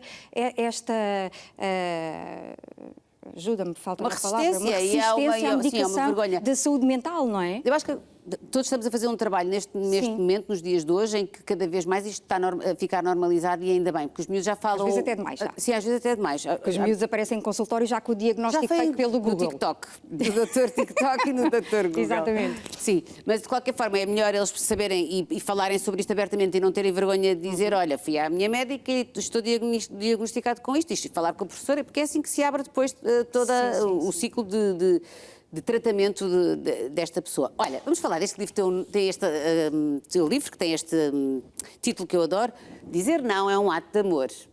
Agora eu vou fazer assim, vocês vão tirar uma fotografia e eu vou emoldurar e pôr no quarto dos meus filhos. Pronto, já está. Tenho imensos pais a dizerem-me exatamente isso. E eu tenho esta frase já há muitos anos no consultório, este é o meu quarto livro. E eu sempre quis escrever este livro porque... olha, é outra das características do PHDA, é a dificuldade em dizer não. Também tenho um bocadinho. Pronto, e é uma aprendizagem. Mas olha, é assim, eu tenho 51 anos e só aprendi a dizer não há pouco tempo. Pois. E muito este livro também me ajudou. Mas eu também acho que nós vimos de uma geração... É assim, nós somos um produto também de uma evolução geracional muito boa, deves concordar comigo, que é... Nós, de repente, somos pais, agora já estou a falar como mãe e não como filhos. Os nossos pais já eram muito mais permissivos, ou seja, os meus pais já diziam que não, mas não diziam tanto não, mas os pais lá atrás diziam só que não. Percebes o que eu estou a dizer? Sim. Era só não. Então, eu acho que de repente passou-se aqui... Tudo sim, não posso magoar. Bárbara, ele fica a chorar. Bárbara, ele fica triste. Bárbara, faz ali uma birra no meio do chão e depois, o que seria? As pessoas todas a olharem. Que aprender a frustrar. Eles têm. Rita, porque se eles não aprendem a frustrar, eles na adolescência deprimem. E eu costumo dizer, educar não é evitar lágrimas. Educar é dar estrutura, é ensinar a lidar com a frustração. E para isso eles têm que ouvir não. E ouvir sim. E ter muito amor. E até no outro dia eu ouvi uma coisa que até ainda me perturbou mais, Bárbara, que foi um médico também, por acaso era um psiquiatra, que dizia os pais têm dificuldade em dizer não. De certa forma é uma manipulação que nós estamos a fazer. Porque há um poder quando não se diz não, não é? Só que nós não percebemos é que de facto, estamos a prejudicar imenso os nossos filhos quando não dizemos que não, porque a autoestima deles, não é? Porque a segurança. Então eu não sei fazer nada sozinho. Ficam os incapazes. Completamente. E chegam. Só nós é que os podemos salvar, não é? Tal e qual. Chegam à faculdade, não se sabem inscrever, não se sabem inscrever na carta, têm o primeiro emprego, são os pais que fazem o currículo porque eu não sei fazer. Sim, os pais helicóptero, eu adoro essa... Não sabia que existia essa nomenclatura. E os pais fazem o melhor que sabem, atenção, eles acham que estão a prepará-los para a vida, mas não, estão a limitar. Pois estão. E esses miúdos sentem-se completamente insuficientes, incapazes. Porquê? Porque os pais sempre fizeram tudo por eles. Eu conheço casos de miúdos com mais de 20 anos que os pais foram às entrevistas de emprego com eles. Sim, também. Isto é gravíssimo. Eu também. Isto é passar um certificado de incapacidade a um filho que não tem nenhuma incapacidade, não é? Deve pôr-nos a todos a pensar nisto, não é? Porque ele próprio pensa, então eu não consigo, não é? Eu não sou capaz. E não, o nosso papel é... Quando tu chegas ao consultório e tens lá esses casos e tu sabes que o pai ou a mãe têm que dizer que não, mas de repente o miúdo já tem 16, 17 anos, como é que é? É de um dia para o outro, começas a dizer... Não, mas a primeira consulta eu dou sempre aos pais, para perceber a história clínica, a história de vida e exatamente dar essas dicas. Certo. Não é? Depois é que faço com a criança ou com o adolescente e depois novamente com os pais. Mas percebes logo a dinâmica pela conversa, não é? Tu tens logo que falar sobre isso aos pais e dizer, eu não tenho varinhas mágicas. Eu não vou mudar. Porque o meu filho é um malcriado. Só me responde, levanta-me a mão, bate-me com 16 anos, imagina. E chama-me nomes. Eu não tenho nenhuma varinha mágica para dizer, olha, António, acabou, não fazes mais nada, tá? Ok? Não existe. Eu posso trabalhar em gabinete, eu e os meus colegas podemos trabalhar em gabinete e depois eles chegam a casa, o trabalho é feito o inverso e, portanto, nada resultou, não é? Porque nós só estamos uma hora. Mas é preciso uma grande força de vontade e determinação dos pais, porque essas relações normalmente são um bocado tóxicas no sentido em que os próprios pais já se habituaram a essa dinâmica. Porque é mais fácil. Pois, não dá trabalho. Agora estou tão cansado que eu já não aguento mais. Eu prefiro dizer que sim, porque assim não me chateia mais. Ele vence-me pelo cansaço. Não, nós temos que ter essa força e pensar, nós somos os pais, não tenho que ficar amuado porque ele me chamou um nome. Eu tenho é que não admitir sequer que ele me chama um nome. Onde é que está a nossa autoridade? E eu às vezes até brinco, é assim, na nossa altura os nossos pais mandavam em nós, abriam os olhos e nós calávamos. Também não era bom, eu acho. Exatamente, porque também os não, pais nunca fizeram isso. Mas aqueles miúdos que eu conheço, que muitos colegas meus diziam, meu pai abre-me os olhos e eu achava aquilo assustador. Eu dizia, olha, o meu abre-me os olhos e está tudo bem. Também acho que tem que haver aqui um equilíbrio, não é? Nunca é aquela coisa do... Mas também não pode ser o... Exatamente, nem o 8, nem o 80. Então, passa muito por educar também os pais a conseguirem educar os filhos. E por isso este livro, e é engraçado que as pessoas têm dito que o que gostam mais no livro são os exercícios. Porquê? Porque há aqui... podes fazer coisas com os seus filhos.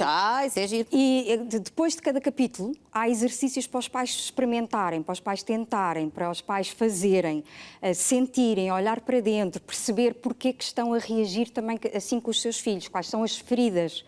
E então eu não sei vai porque eu ajudá-los. cheiro-me que isto vai rodar tanto em famílias. Eu acho que as férias vão ser a praia. Não, imagina, eu estou a imaginar aquelas famílias onde... A avó sabe perfeitamente que o miúdo não sei o quê, que a mãe não está... E tu não sabes como é que has de dizer, oferece-te o livro. Exato.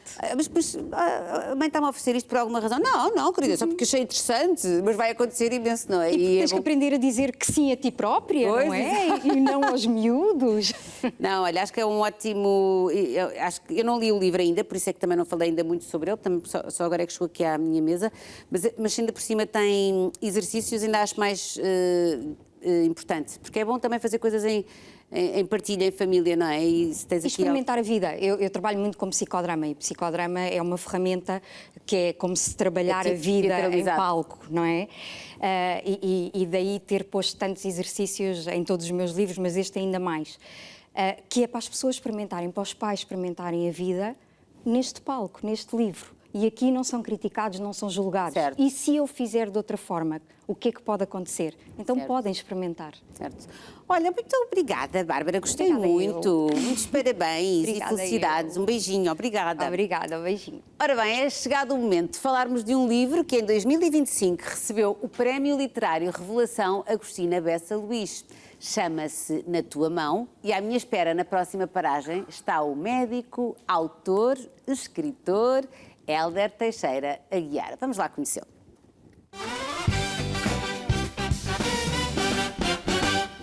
Olá, Hélder! Olá, Rita. Tudo bem? Tudo bem. Muito contente de te conhecer, muito curiosa com o teu livro. Era isto que eu queria, mas eu vou se calhar alguém pode trazer o livro, é porque eu esqueci-me ali em cima da mesa. Eu tive ali uma paragem a pensar, falta-me aqui qualquer coisa. Era o livro. Tantas paragens. É isto, sabes que esta intercidade parece fácil, mas isto como é muitos conteúdos, a pessoa tem que estar... Se estivesse no teu lugar, seria para mim...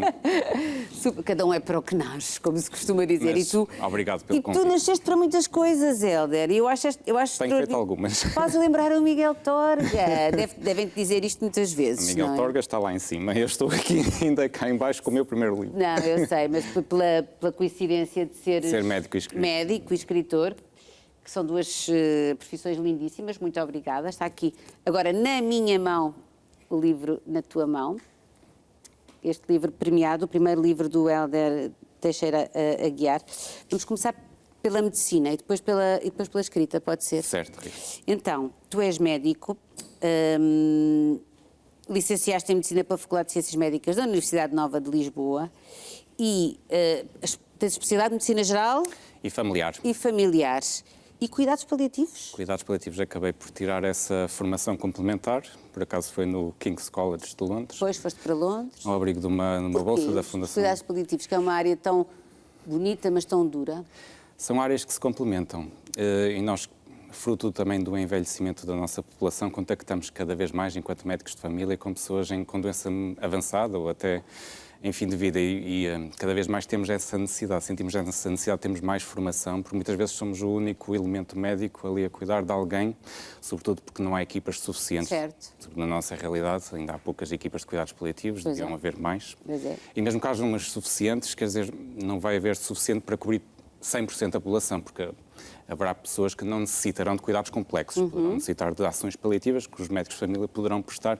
Portanto, acho que é uma área transversal à medicina geral familiar e tem muitos pontos em comum, como o cuidado holístico da pessoa, centrado na pessoa. Sem dúvida. Portanto, eu vejo muitos colegas meus tirarem esta formação porque também se apaixonam realmente pela temática e porque sentem essa necessidade. Sim, é fascinante, sem dúvida nenhuma. Tu estás a exercer neste momento medicina? Sim. Onde? São João da Madeira.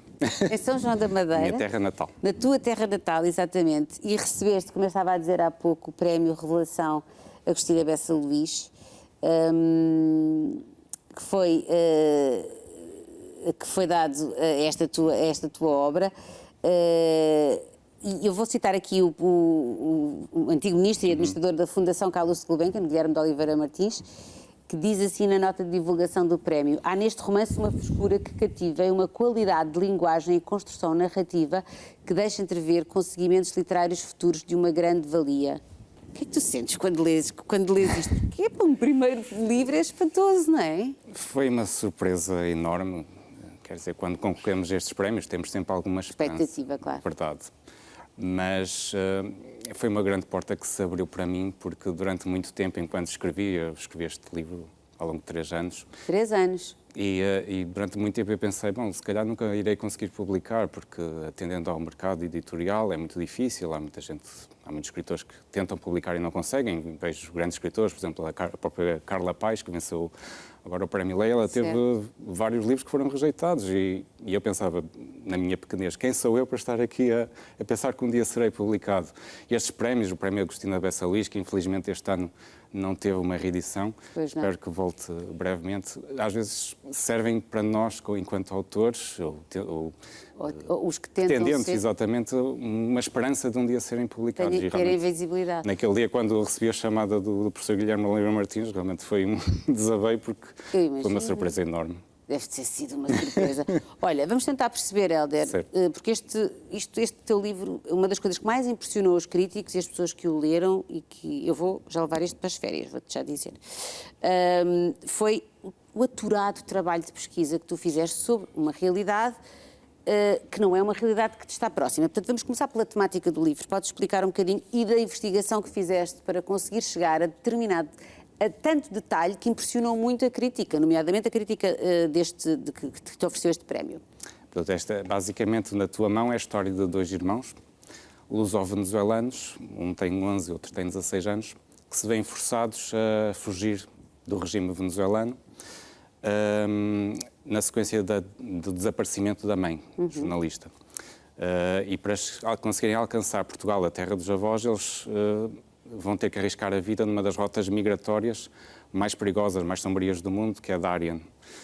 O que é isto de Darien? Que é tal que tu estudaste ao detalhe. Estudei ao detalhe, pronto. Tudo isto começou com uma reportagem que me surgiu no ecrã num dia em que estava a ler muitas notícias de todo o mundo, e apareceu-me essa reportagem no ecrã da Nadia Drost, que lhe valeu até o prémio Pulitzer. Pulitzer. Exato. E essa reportagem impressionou-me.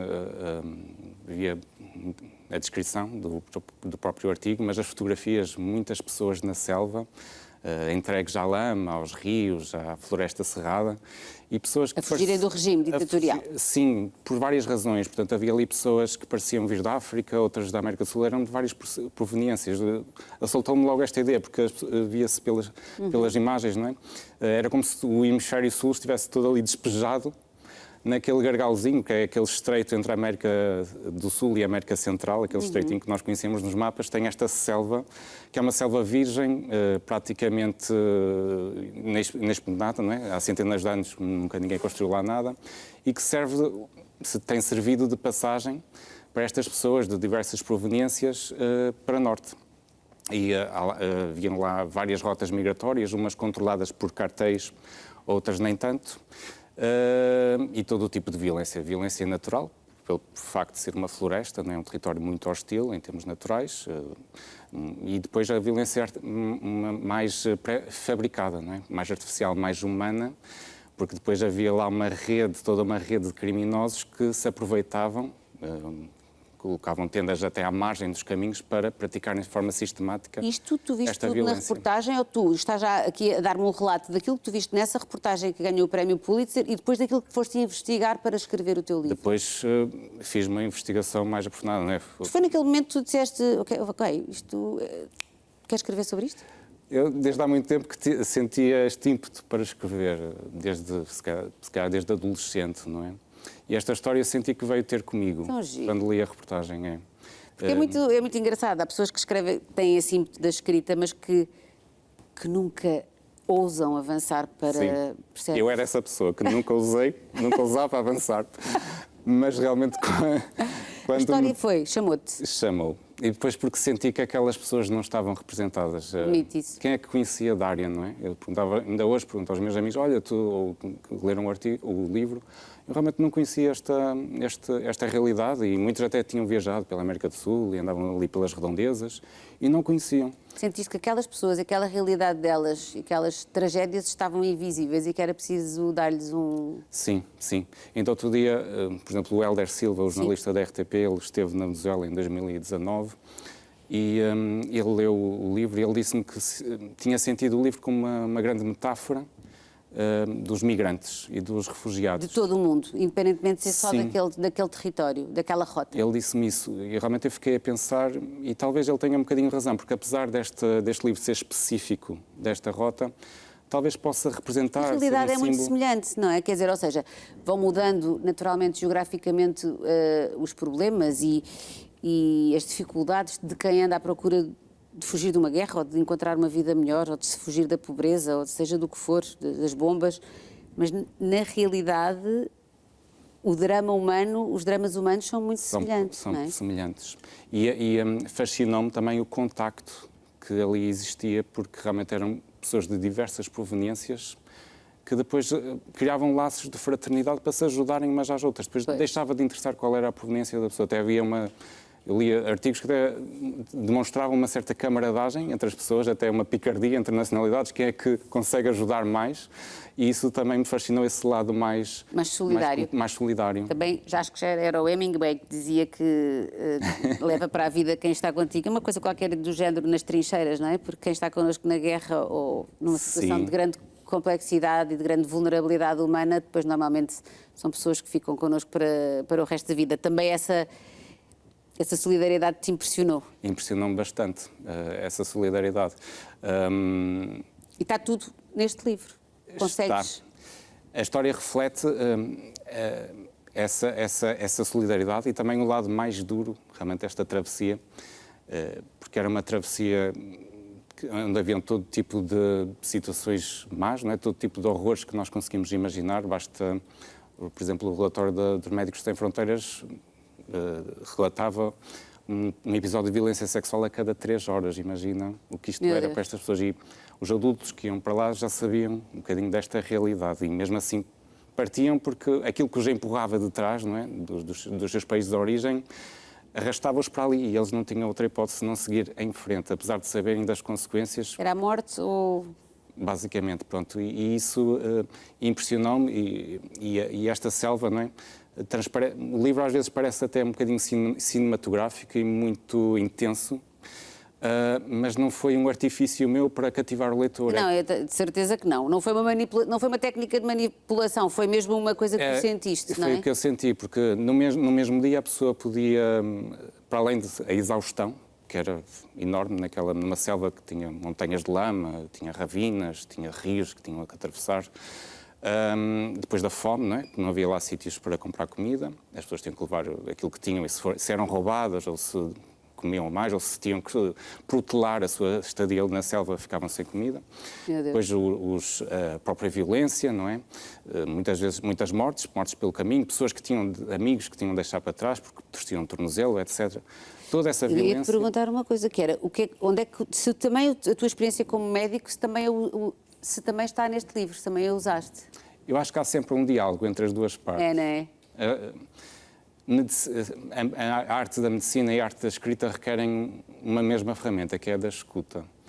E acho que é preciso escutar muito as pessoas e as outras realidades para conseguir escrever um livro, não é? É uma coisa que sempre tive desde criança, se calhar foi um bocadinho ser filho único.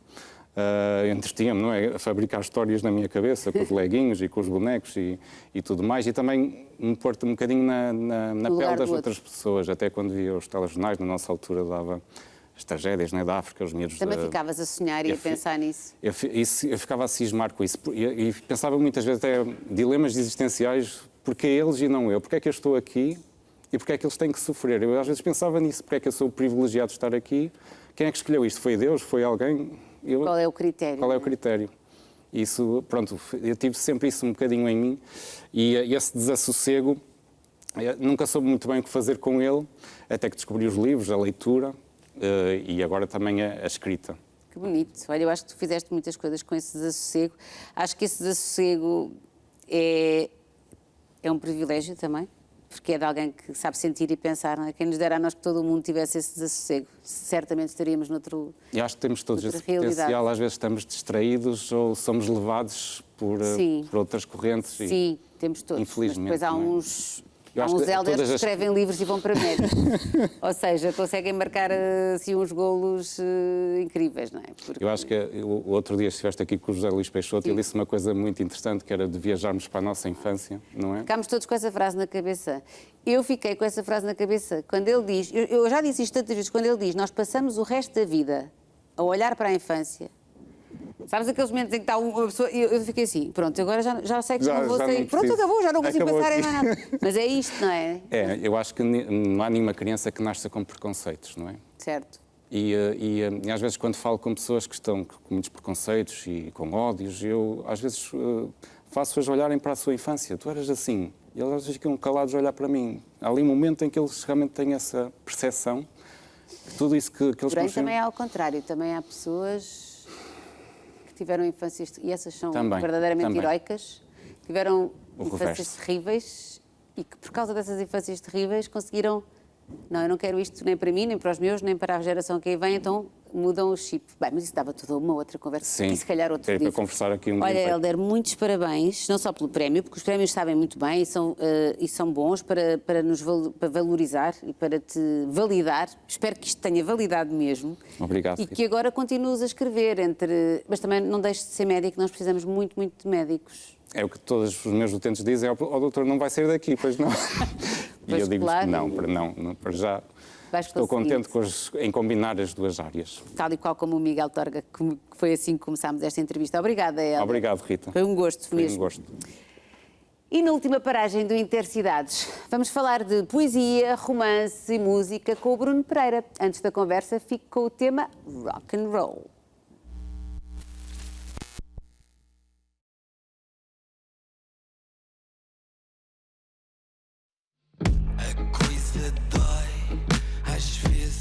Quase mata, mas estamos vivos. Vamos lá com raça. A coisa mói, ficamos sem tapete. Mas vamos lá, pegar o bicho de frente.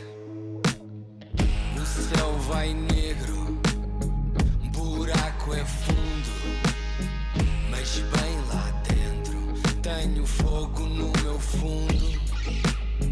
O corpo dói de tanto que lutei, mas sei que um dia vou voltar a ser um rei. Faça chuva, faça sol, eu sou do rock and roll. Faça chuva, faça sol, eu sou do rock and roll.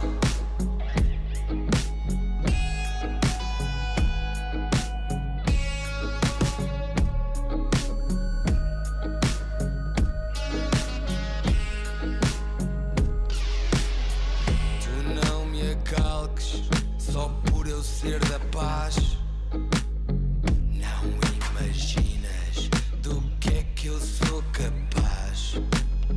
No fim da linha, quando isto acabar, eu fiz a cena, não fiquei só a falar. Faça chuva, faça sol, eu sou do rock and roll. Faça chuva, faça sol, nós somos do rock and roll. Faça chuva, faça sol, nós somos do rock and roll. Faça chuva, faça sol,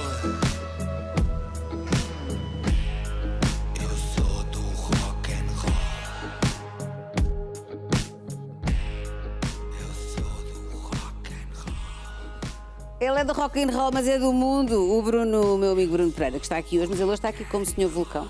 Portanto, é que eu já não sei o que é que tenho de fazer, rapaz, porque tu és músico, és autor, és poeta, és romancista, és designer, és diretor criativo. Como é que arranjas tanto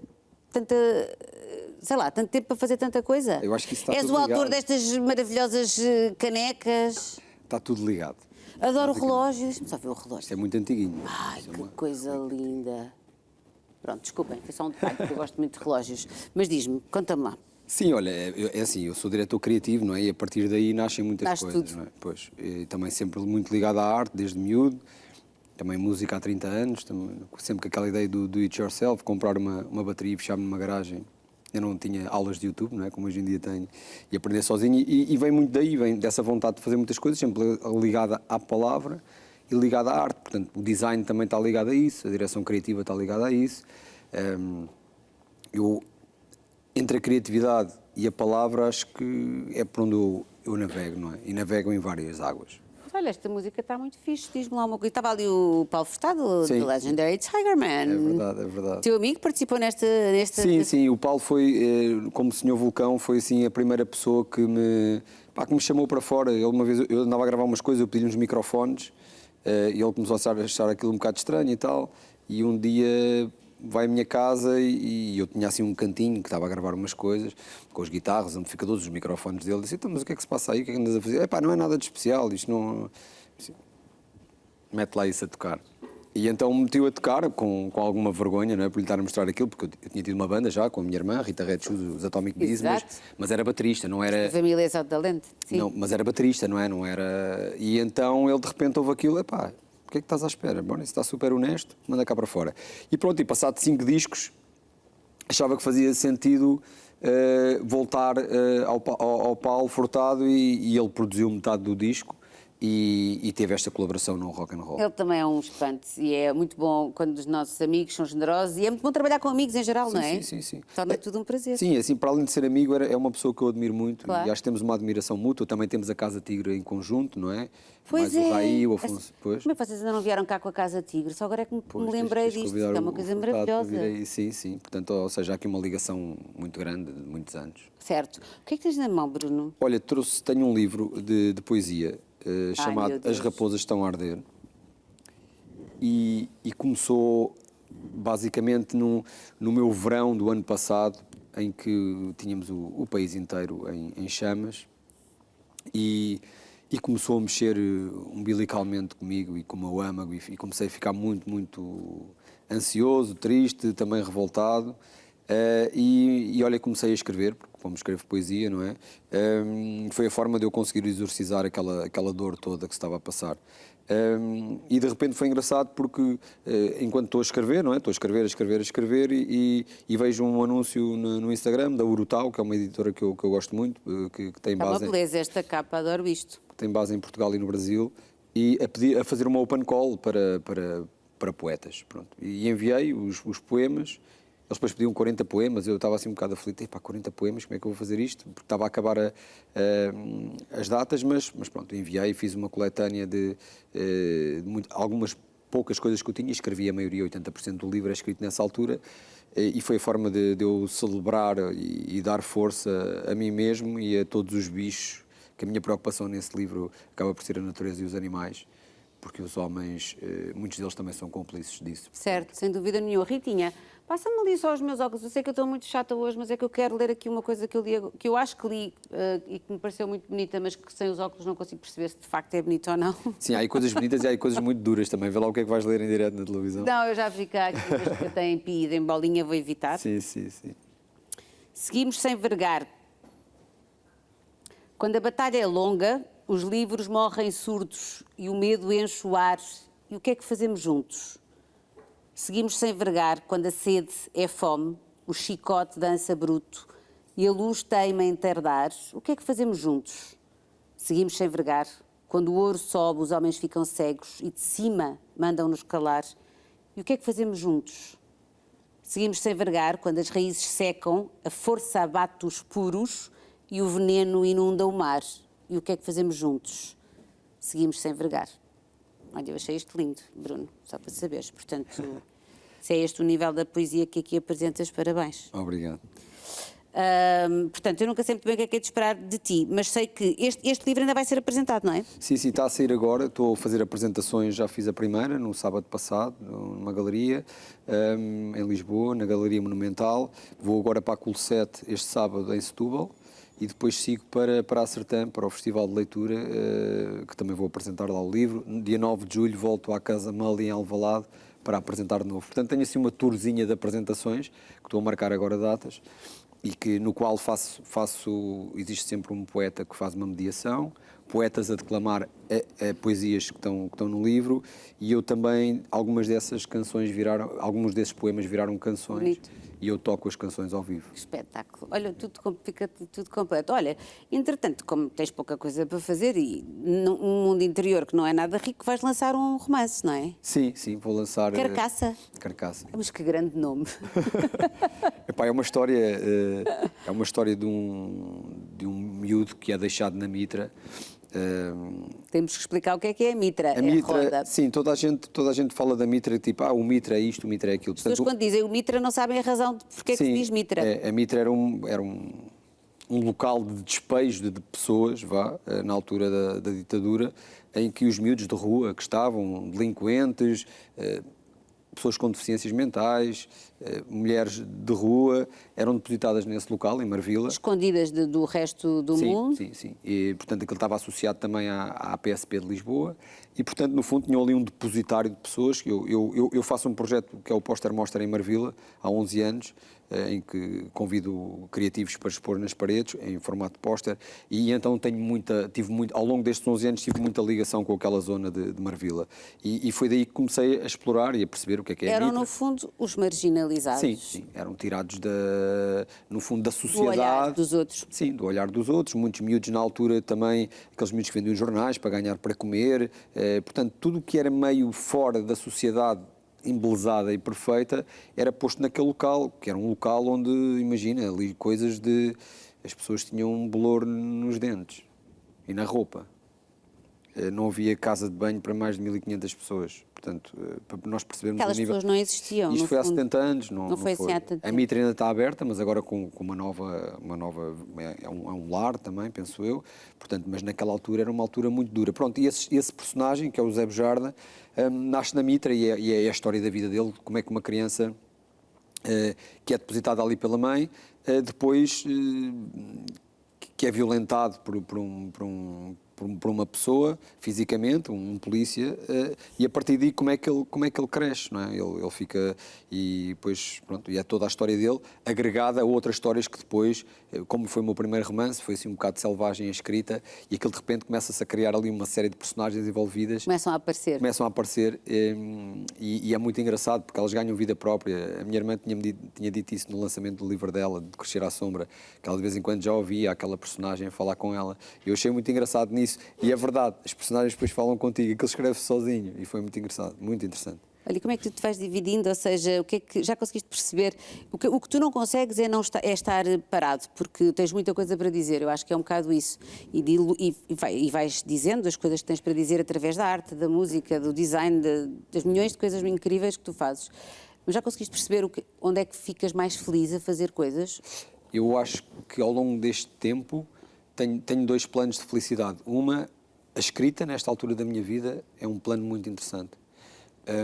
Vivo, quando estou em palco também vivo. Quando estou a entregar, não é por ser o palco de luz, mas é quase, parece que a coisa que fica aqui dentro, eu costumo dizer às vezes quando acabo os concertos, está entregue, parece que há aqui algo, não é, que eu recebo de fora, transmuta aqui dentro e depois sai de novo, por isso é que é Senhor Vulcão, não é? Qualquer coisa que entra, faz aqui qualquer coisa, toca na minha energia e sai de uma forma diferente.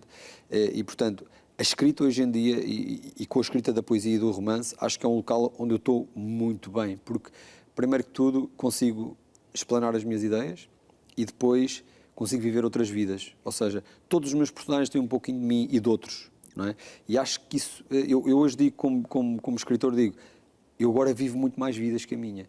E depois consigo, através dessas personagens, na maioria delas são fictícias, carregar toda a informação que eu carrego há anos como criativo. Pronto. E acho que é uma transmutação incrível. Depois, quando essas coisas ainda podem passar para canção e música, portanto, eu acho que a base, eu costumo dizer, tenho uma frase que assino muitas coisas, que é tudo começa na palavra. Para mim é isso, percebes? E é a forma... Ao princípio era o verbo. Isso, ao princípio era o verbo, é um bocadinho isso. Ou seja, eu incubo, não é? Há uma incubação de tudo que eu vejo, tudo que me emociono, e depois a minha transmutação e o meu ponto de vista perante essas coisas.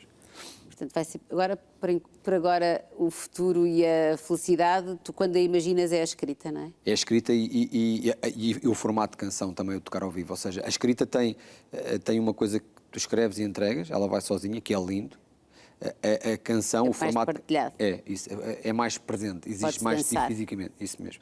Mas eu gosto dessa ideia de lançares os pássaros ao ar e eles vão voar e tu não sabes onde é que eles pousam. Isso é bonito. É lindo. Olha, sabe o que é que eu vos digo? Os artistas é o que nos salva sempre. A palavra é o que eu acredito profundamente. Olha, Bruno, obrigada mais uma vez pela presença neste Intercidades. Obrigada por este livrinho de poesia que eu vou ler com muito carinho. Gosto muito de poesia.